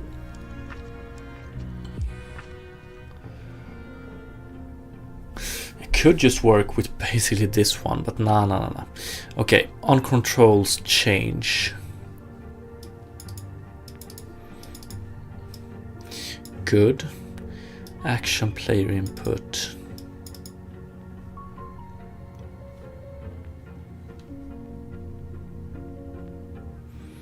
Okay, we're gonna use this one later on, but for now, current control scheme string. Okay, I think it's this one I want to use. So get display string for input should return something like, let's see here, input action.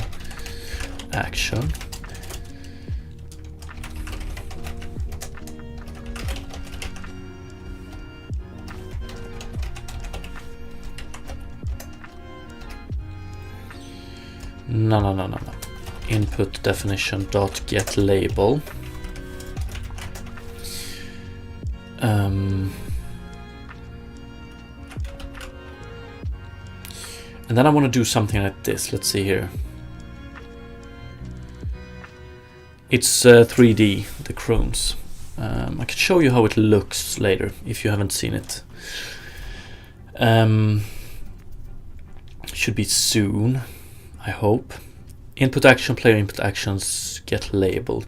And then I want to do if action is equal to null, return input definition dot none dot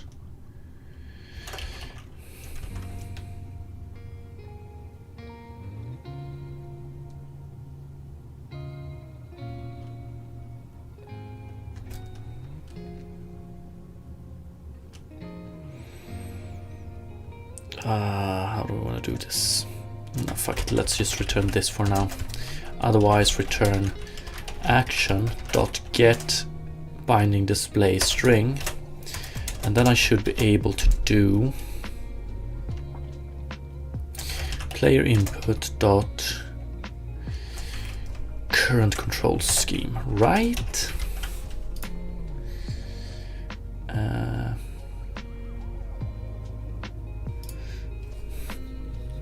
Okay, we're working with options for now. Let's see.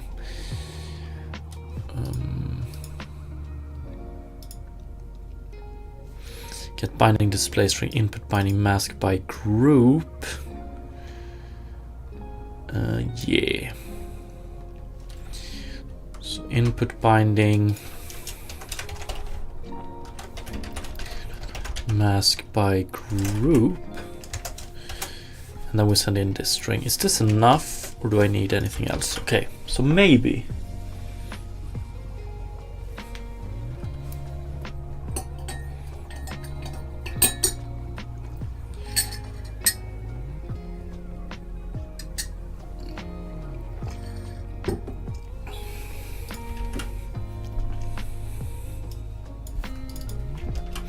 So in here we just do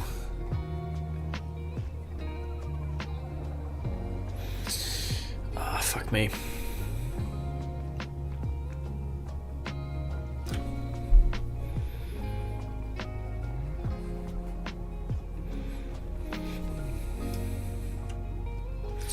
I want to debug log this first of all.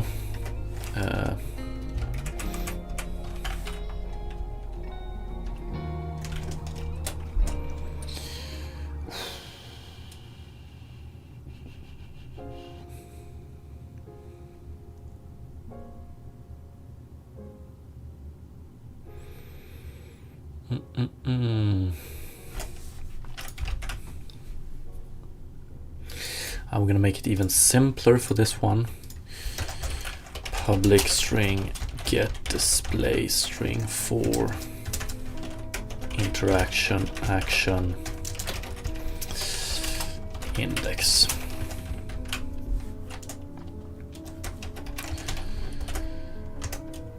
Let's do return get display string for input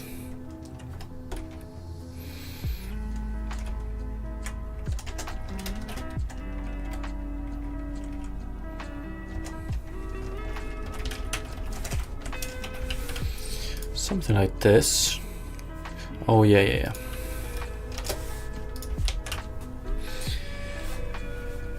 Metallic Goose, nice signature. Thank you, I suppose.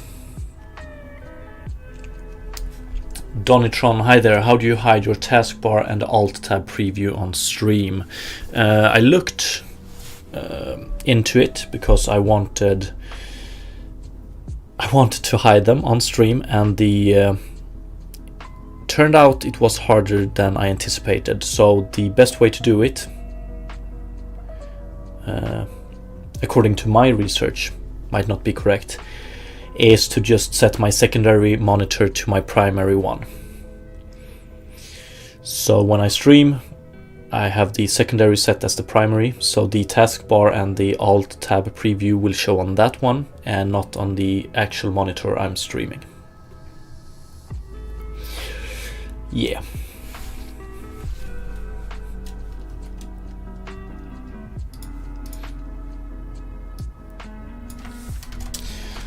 Get display string for interaction action I don't know about this. And we want to do the same here.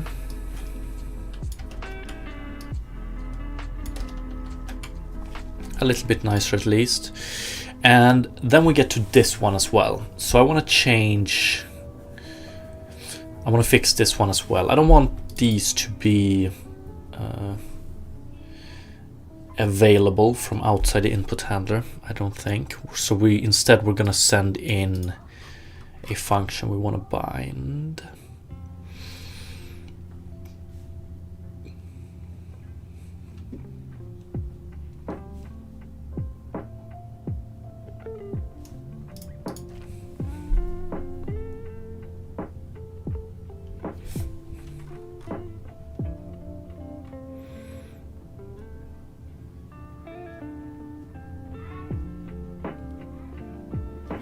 This one needs to change name.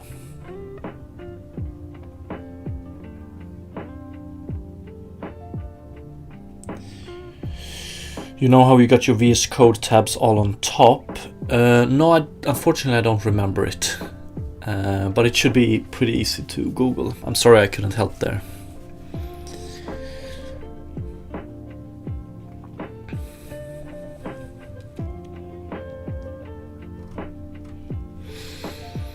So, get display string for input. This one, no. Instead,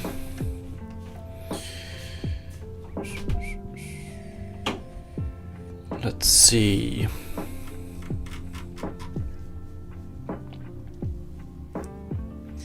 I think we're gonna do something like,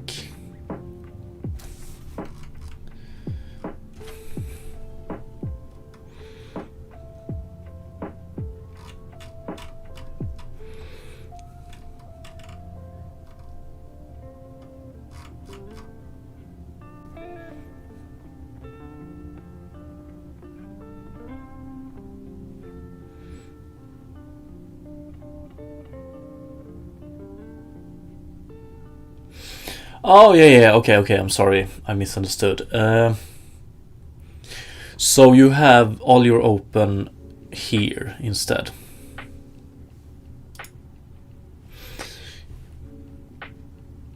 That might be, that's not too bad actually.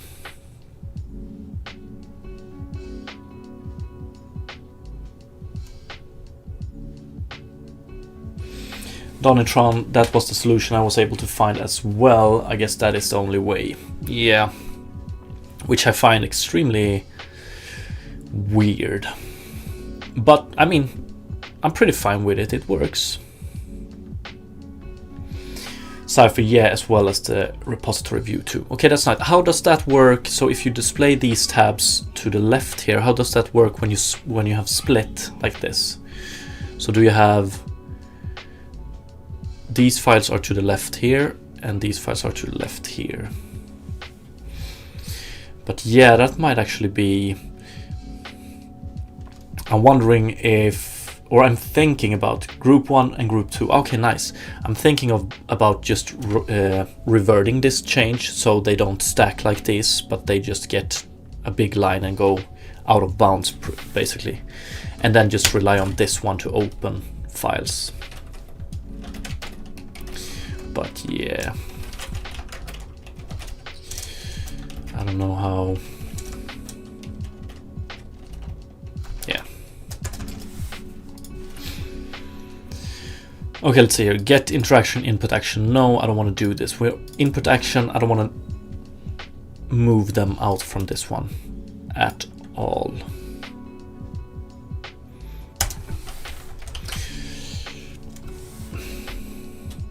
Do I? No, I don't.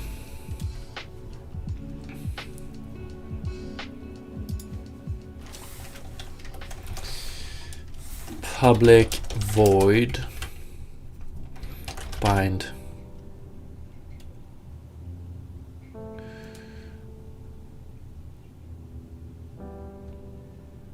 what is it, action to input.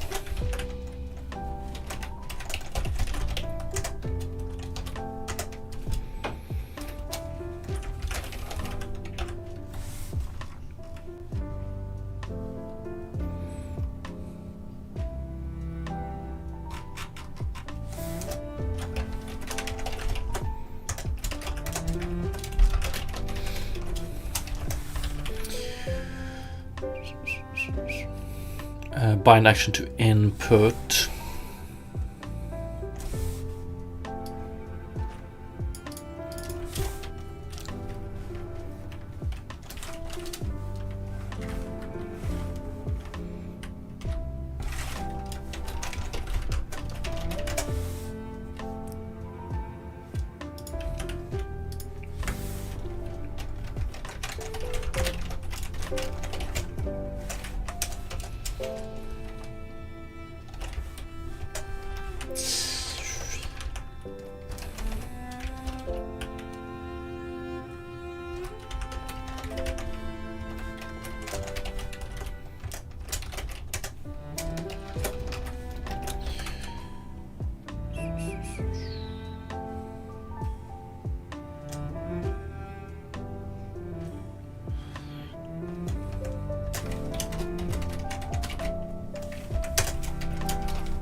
Return, otherwise dot performed plus equals to action, I think. Probably would like an unbind as well.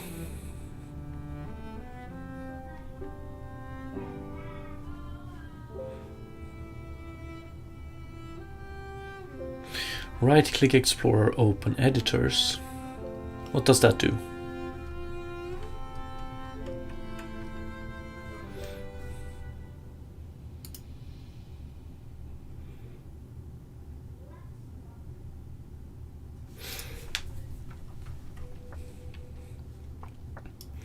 Bind action to input.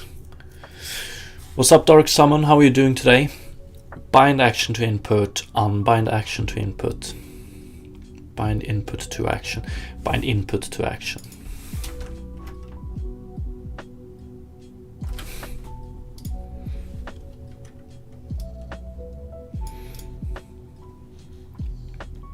Gonna worry about unbinding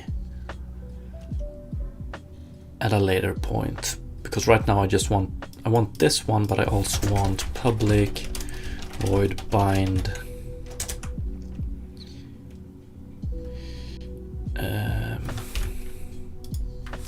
action to interaction action. Bind action to interaction action. Yeah.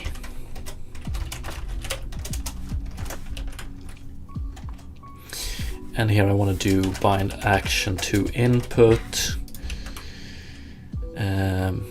We want a bind action to input.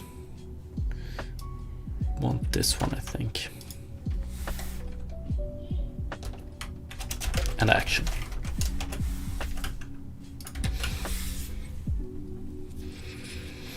So I right click the text explorer on the editor panel. And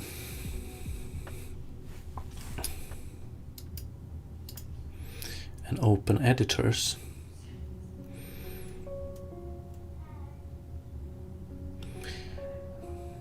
What is this gonna do?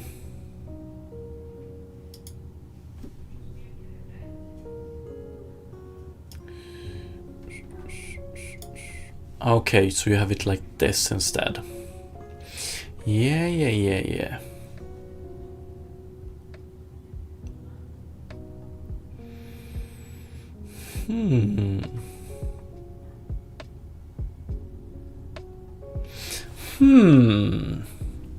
This is nice.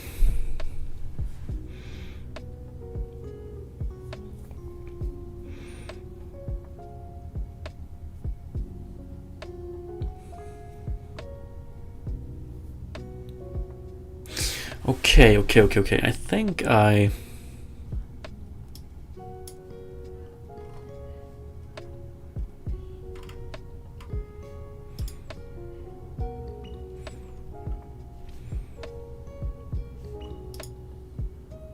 Okay, this is probably a bit nicer, to be honest. So the question is, how do I remove these again?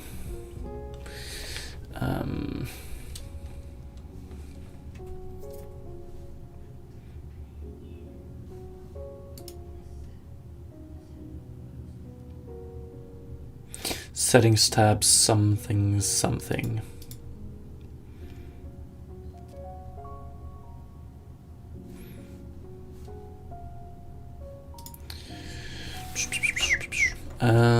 What is it called once again?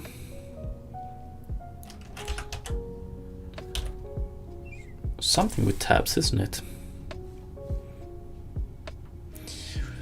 Show tab. Ooh. Or is it? There we go.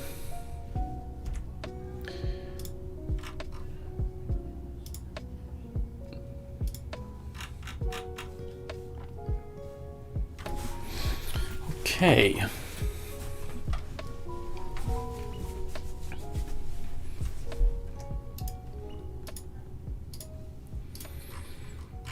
Okay, I can get used to this.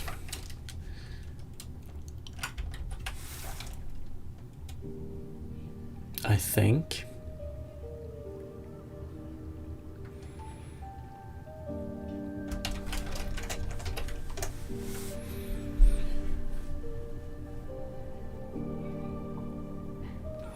No, I think I don't want it at all, to be honest. Like, I don't see the reason to have it both here and here. But this I like. It's a little bit cleaner.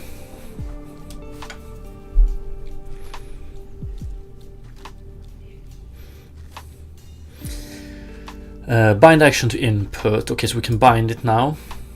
It's gonna take an hour or two to get used to it. Like, I want to go up here to switch, but yeah.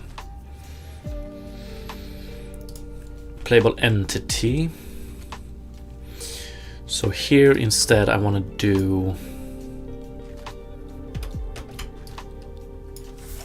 dot bind action to interaction action I, and the action in question is this one. A little bit prettier, I think, but still not good enough.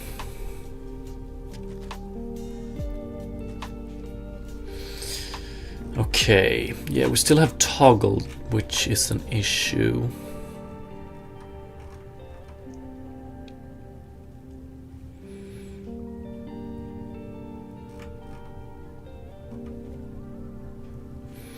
Okay, let's fix toggle as well. So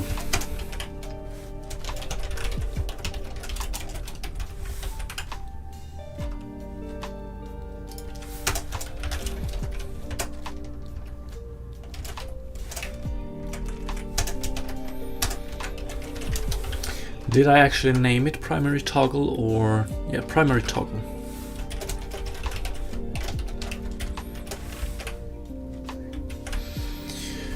Okay, like that.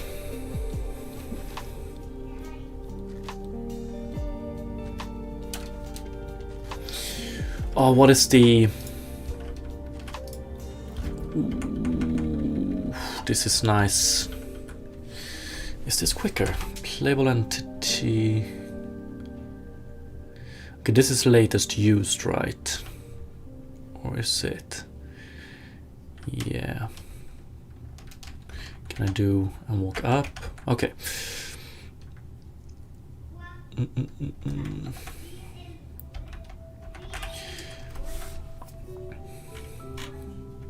I can even do like this. Okay.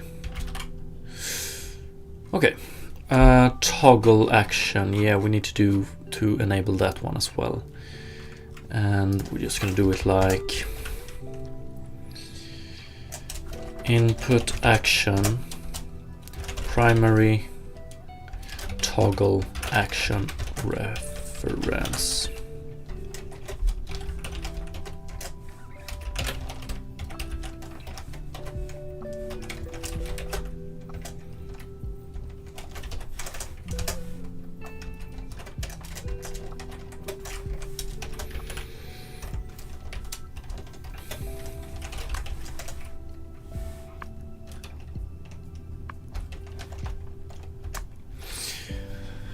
Could probably also use like this function up here for this, but then we also want to enable it.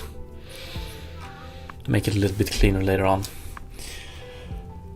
What's up, Love? Good morning. How are you doing today? Primary toggle action reference. If it's not equal to null.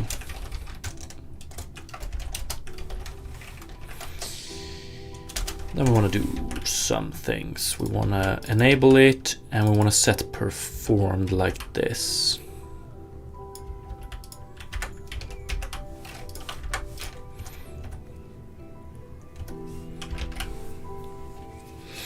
All good, thanks. Hope you and fam is doing well too. Thank you for asking. Yeah, it's a little bit of a sickness still going on, but it's better.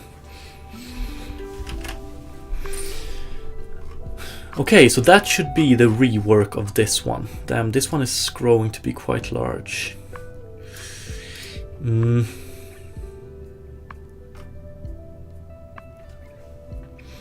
little bit cleaner. Let's see how it looks, what kind of errors I have, and so on.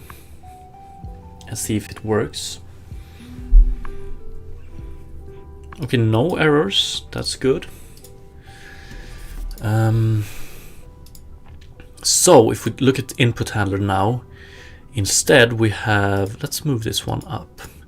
So we have a player input component, and this one works as a, I don't remember exactly what their words were, but a high level wrapper around the input or something like that. So here, this one handles like,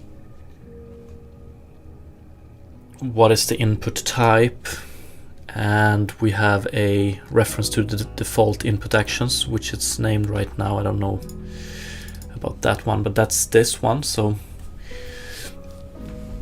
every action defined. Okay.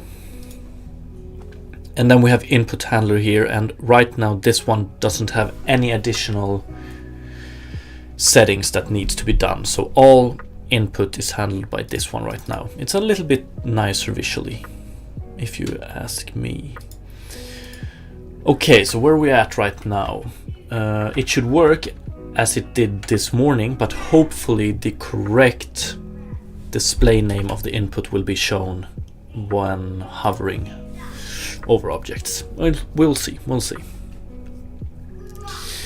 Okay.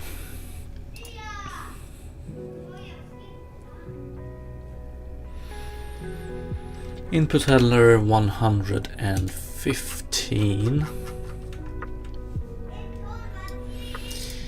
Yeah.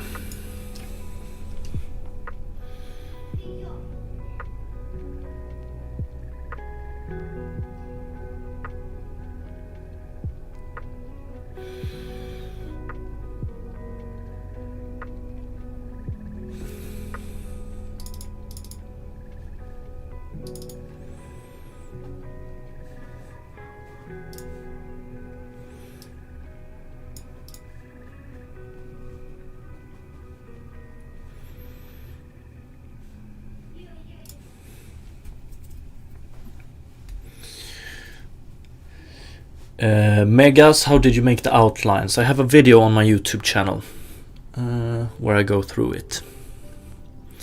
It's a custom renderer feature effect that is, in my case, executed at the end of the render pipeline. So it's a post-processing effect, basically.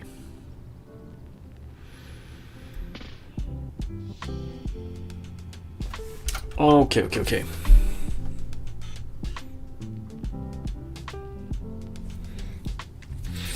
Megas, yes, it's URP. It shouldn't be that hard to convert it to HDRP. Maybe I should do that one day. Krawi popping in to upvote again. Have a good one. Thank you. Always appreciated. You too. 1000 tap. Thank you so much for the follow.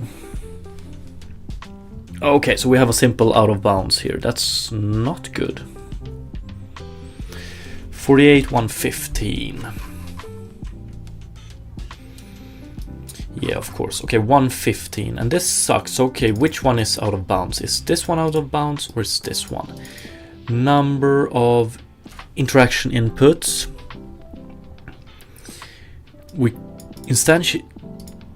This is the correct way to instantiate it, right? So this one is of this size, and we use this one here, so I don't see how it can be this one. This one, however, interaction label.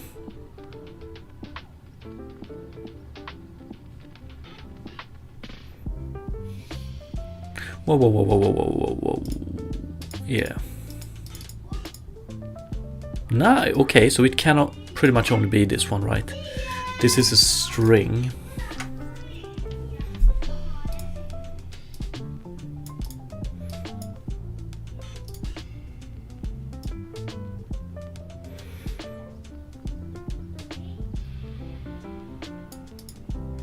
Can't you? You should be able to instantiate a list with a size like this, right?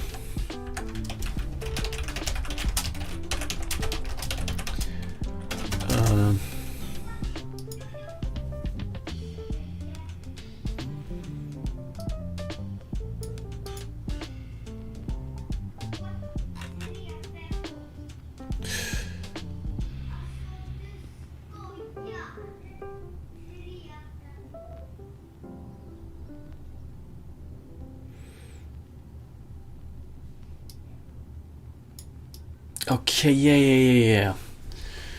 So this is just a capacity. So I wonder if this is fixed by doing dot add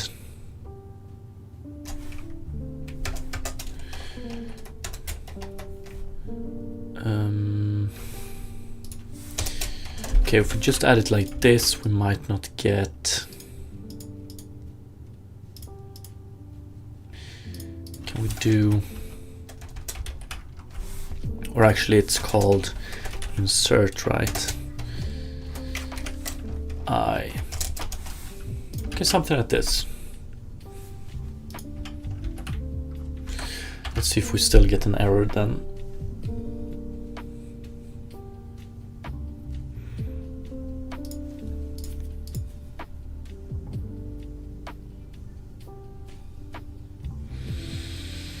Okay,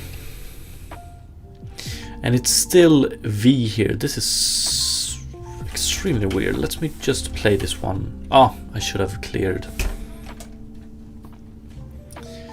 1, 2, 3. Okay. So 1, 2, 3, 4. It actually prints the correct one. So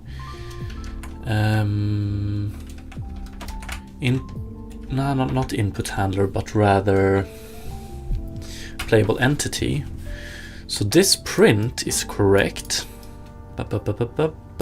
This one, and then we do set button display string. We do the exact same thing here as here. So set button display string. Go to definition.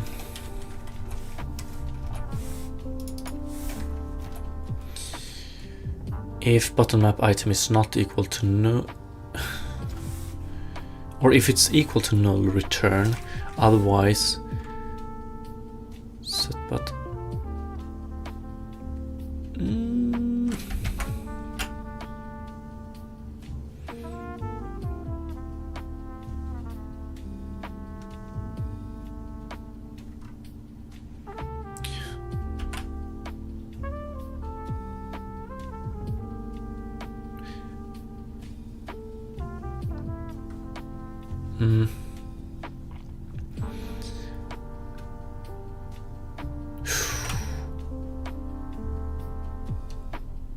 Am I? Yeah. Okay.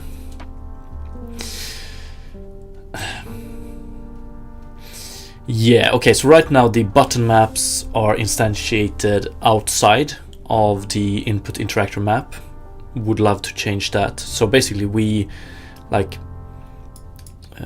set the display string on the button map for this interactor map, input interactor map. but we haven't really set the button map reference yet, so of course we can't change it. Let's see, Megas. Lol, I already tried following your tutorial, but let's see. I do have the outlines available on GitHub as well. Depends on with what Unity version you're running. But you should try that one if it doesn't work. If you can't implement it. And if that still doesn't work, or then you could check the issues, because you can usually find a solution there. Welcome back, Illuminati. Okay, so for now I'm just gonna go and do this. I want to check so this one works. And tomorrow when I stream, I'm probably gonna sync my PS4 controller to the computer so I can test changing input devices during runtime and stuff like that, see if it alters. It would be very cool. Metalingus, is input handler singleton? Yes, unfortunately it is.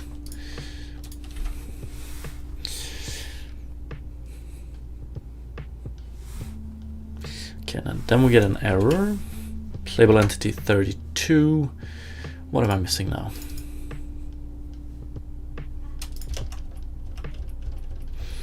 So having this one here doesn't result. Oh.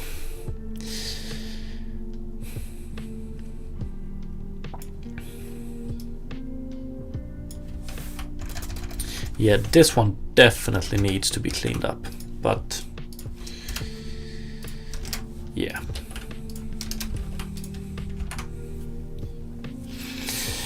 Okay, so now the flow should be okay.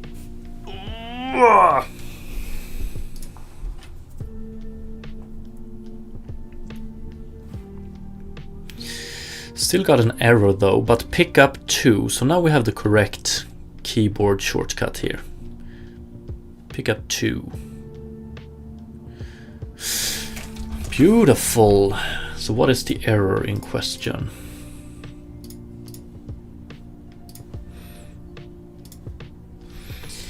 $32, still the same. Oh, what was this one? Like it was from the previous run, right? D-Sabbath, let's see here. Regarding that sensitivity living in the asset, I wouldn't suggest it. Found out the hard way. The right stick, at least on PS4, and the mouse, you will find they require different sensitivity scales. Yeah, but so I guess you're referring to this one here. So this processor is currently just related to the mouse, while the right stick has none.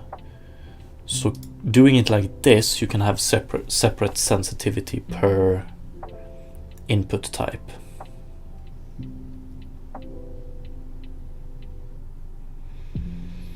So it should still be possible, right?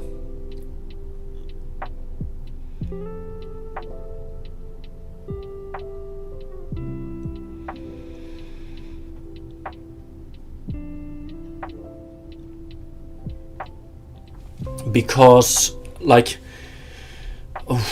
having everything related to input in this settings file would be pretty nice.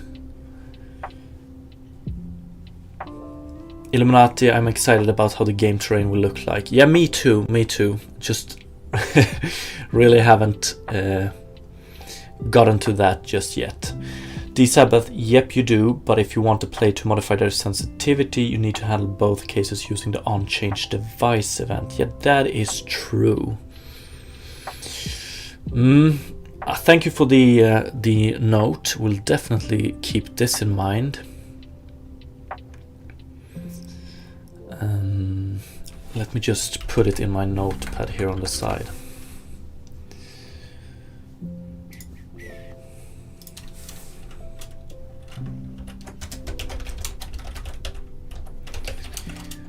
in keep sensitivity in, what is this one called again?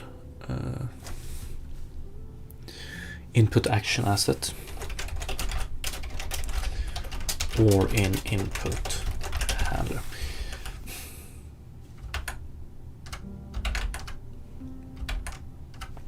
Okay.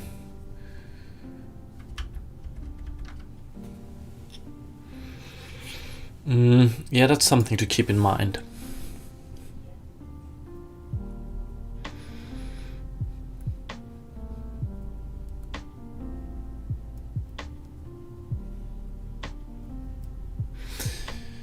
Okay, I want to check, do we still get an error here?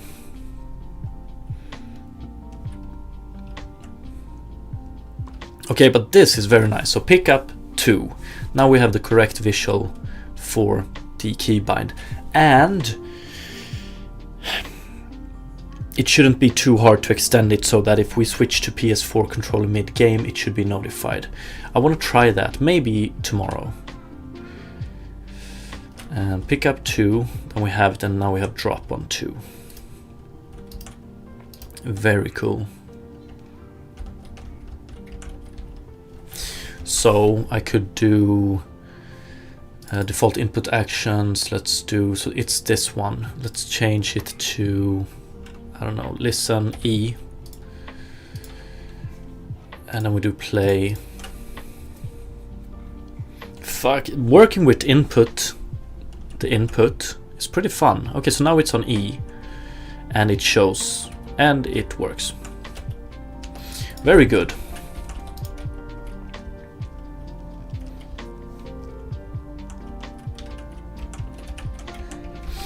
Nice. Although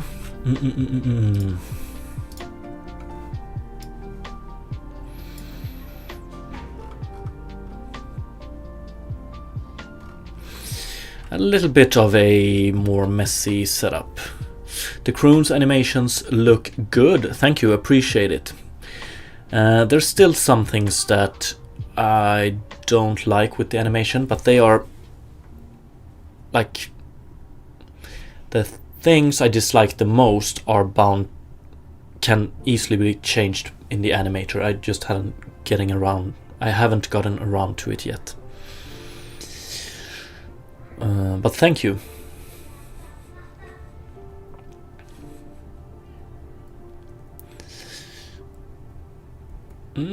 Okay, yeah, maybe.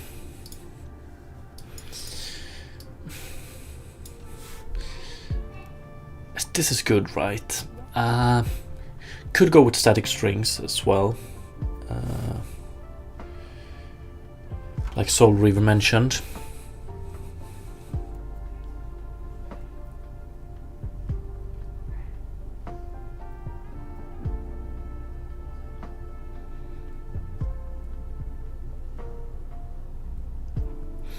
D-Sabbath, I had fun, lost a bit of hair when I did what you're doing, but showing a sprite for the input instead of outputting the key binding. Yes, so that's what I'm planning on doing eventually. So that's gonna be, I think input handler is gonna handle it, I think. So it's get display string for input. It's probably we're probably gonna implement a get sprite for input, and get sprite for input will get display string for input, and then we have a dictionary that maps display string to sprite. I think that's the way I'm gonna do it, but I'm not entirely sure. But yeah, it's been fun so far. I think that adventure will be fun as well. Illuminati, can you please run the game? I want to see. We're pretty much just running around in this test scene right now. I just did a component that lives on TN Pro that detects the string dictionary that maps the key to sprites. Yeah. Sounds good. Sounds good. I love this. Pick up E. Oh, Looks nice. Would love. Maybe like when I develop this, I'm developing this in.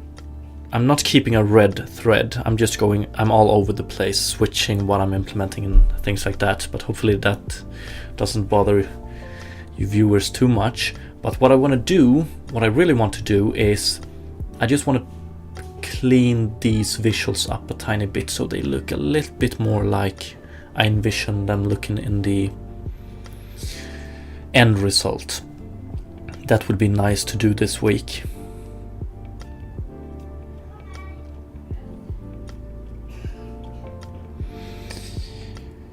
Different font. Yeah, there's so many things I want to do. Shadow looks good, yeah, but that's all Unity, or most of it.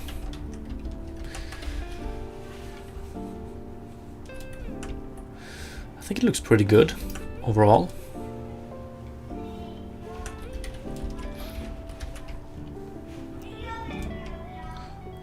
So yeah, what I'm envisioning with this UI is, so first of all, the information you can see above here, probably not gonna have that in game. It's gonna be an interaction, like inspecting how good something is.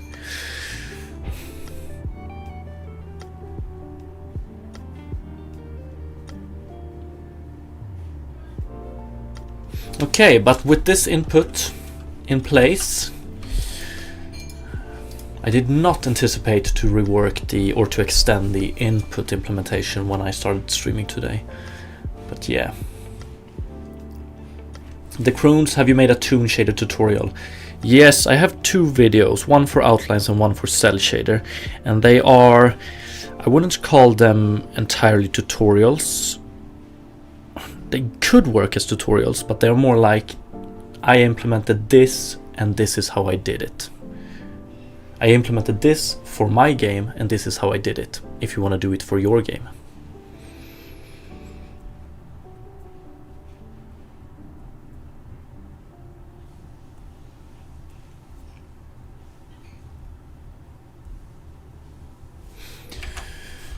Okay.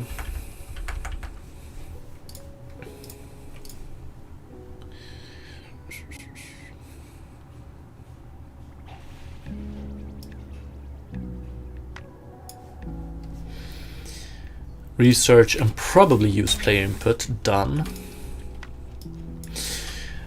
Do I want to do...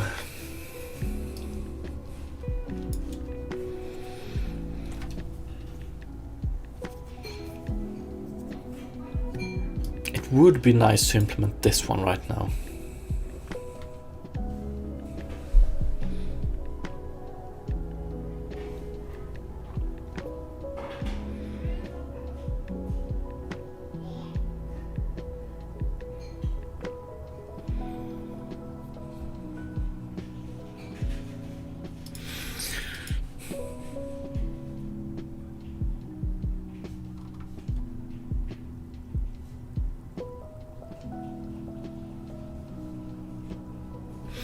D7, it looks very good. The cell shader and outline is by far the cleanest looking I've seen. Thank you. Including the commercial shades on the store. Thank you, appreciate it.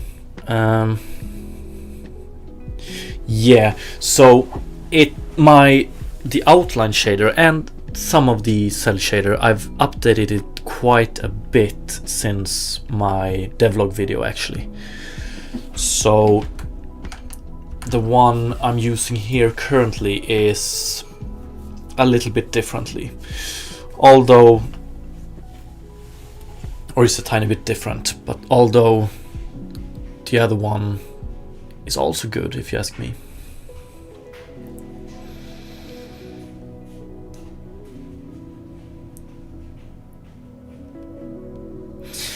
Yeah, I would really love to be able to continue with a lot of things today, but unfortunately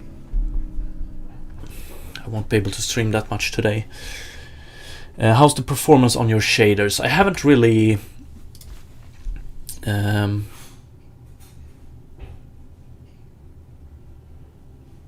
like done a proper performance check on them, but I mean, my setup is,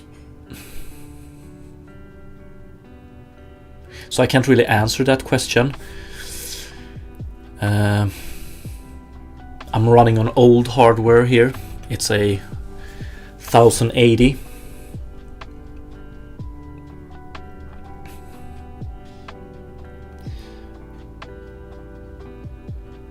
And I have to say as well that this outline shader, the one I'm using currently, the one that has been altered since my video, is way more performant than the other one. But I mean, so like, it all comes down to the outline shader. It's basically a full screen filter, so I guess that is going to be the most costly thing of it, or it's based in two parts basically. And the two parts is, one is generating the normals texture or the data texture that is used to calculate the outlines, and the second stage is calculating the outlines. And my old solution was not really that optimized. So to generate the data texture, as I call it, it would sort all game objects in the scene based on layers, and it would re-render objects on a specified layer with a override material. So basically, what is the term for it? Replacement shader. And yeah, it was still performant, but I do it in a much better way now. Thank you, by the way, Metalingus, for the follow. Like, it all came down to pretty much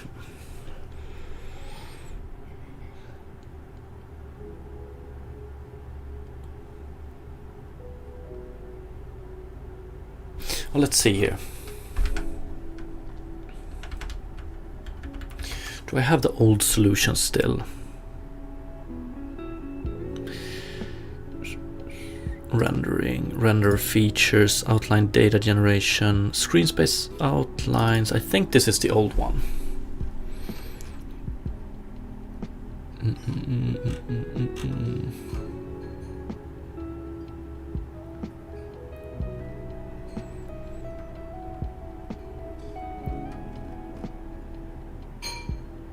Yeah, fuck yeah, this is the old one.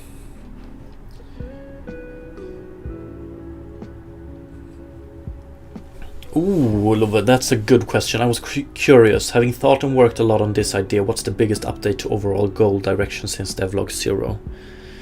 Wow, good question.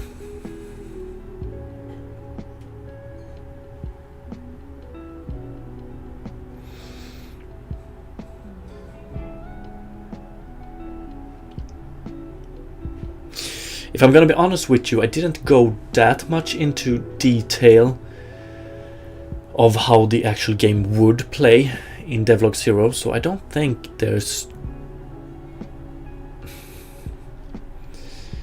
I think the goal direction is pretty much the same, actually. I'm gonna have to come back, like, return on that one. Okay, but yeah, this was the old way I did outlines for anyone interested, and it was... I did it in a really bad way. Didn't really fully understand some of the parts. And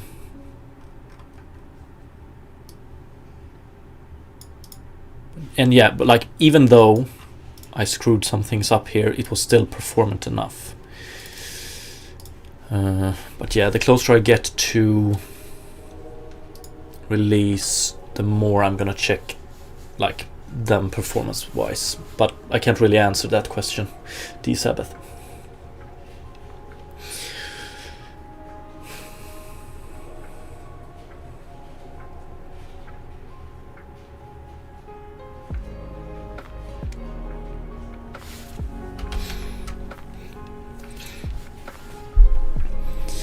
Okay, so unfortunately I won't be able to stream more today.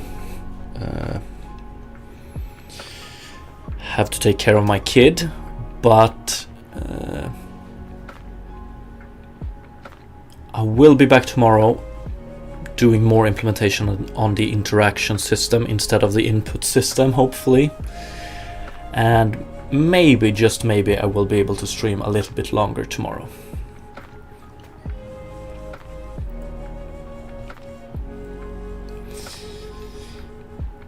Thank you. So I just want to say thank you so much for watching, as always. Hopefully I will see you tomorrow, and have a great rest of the day. Peace.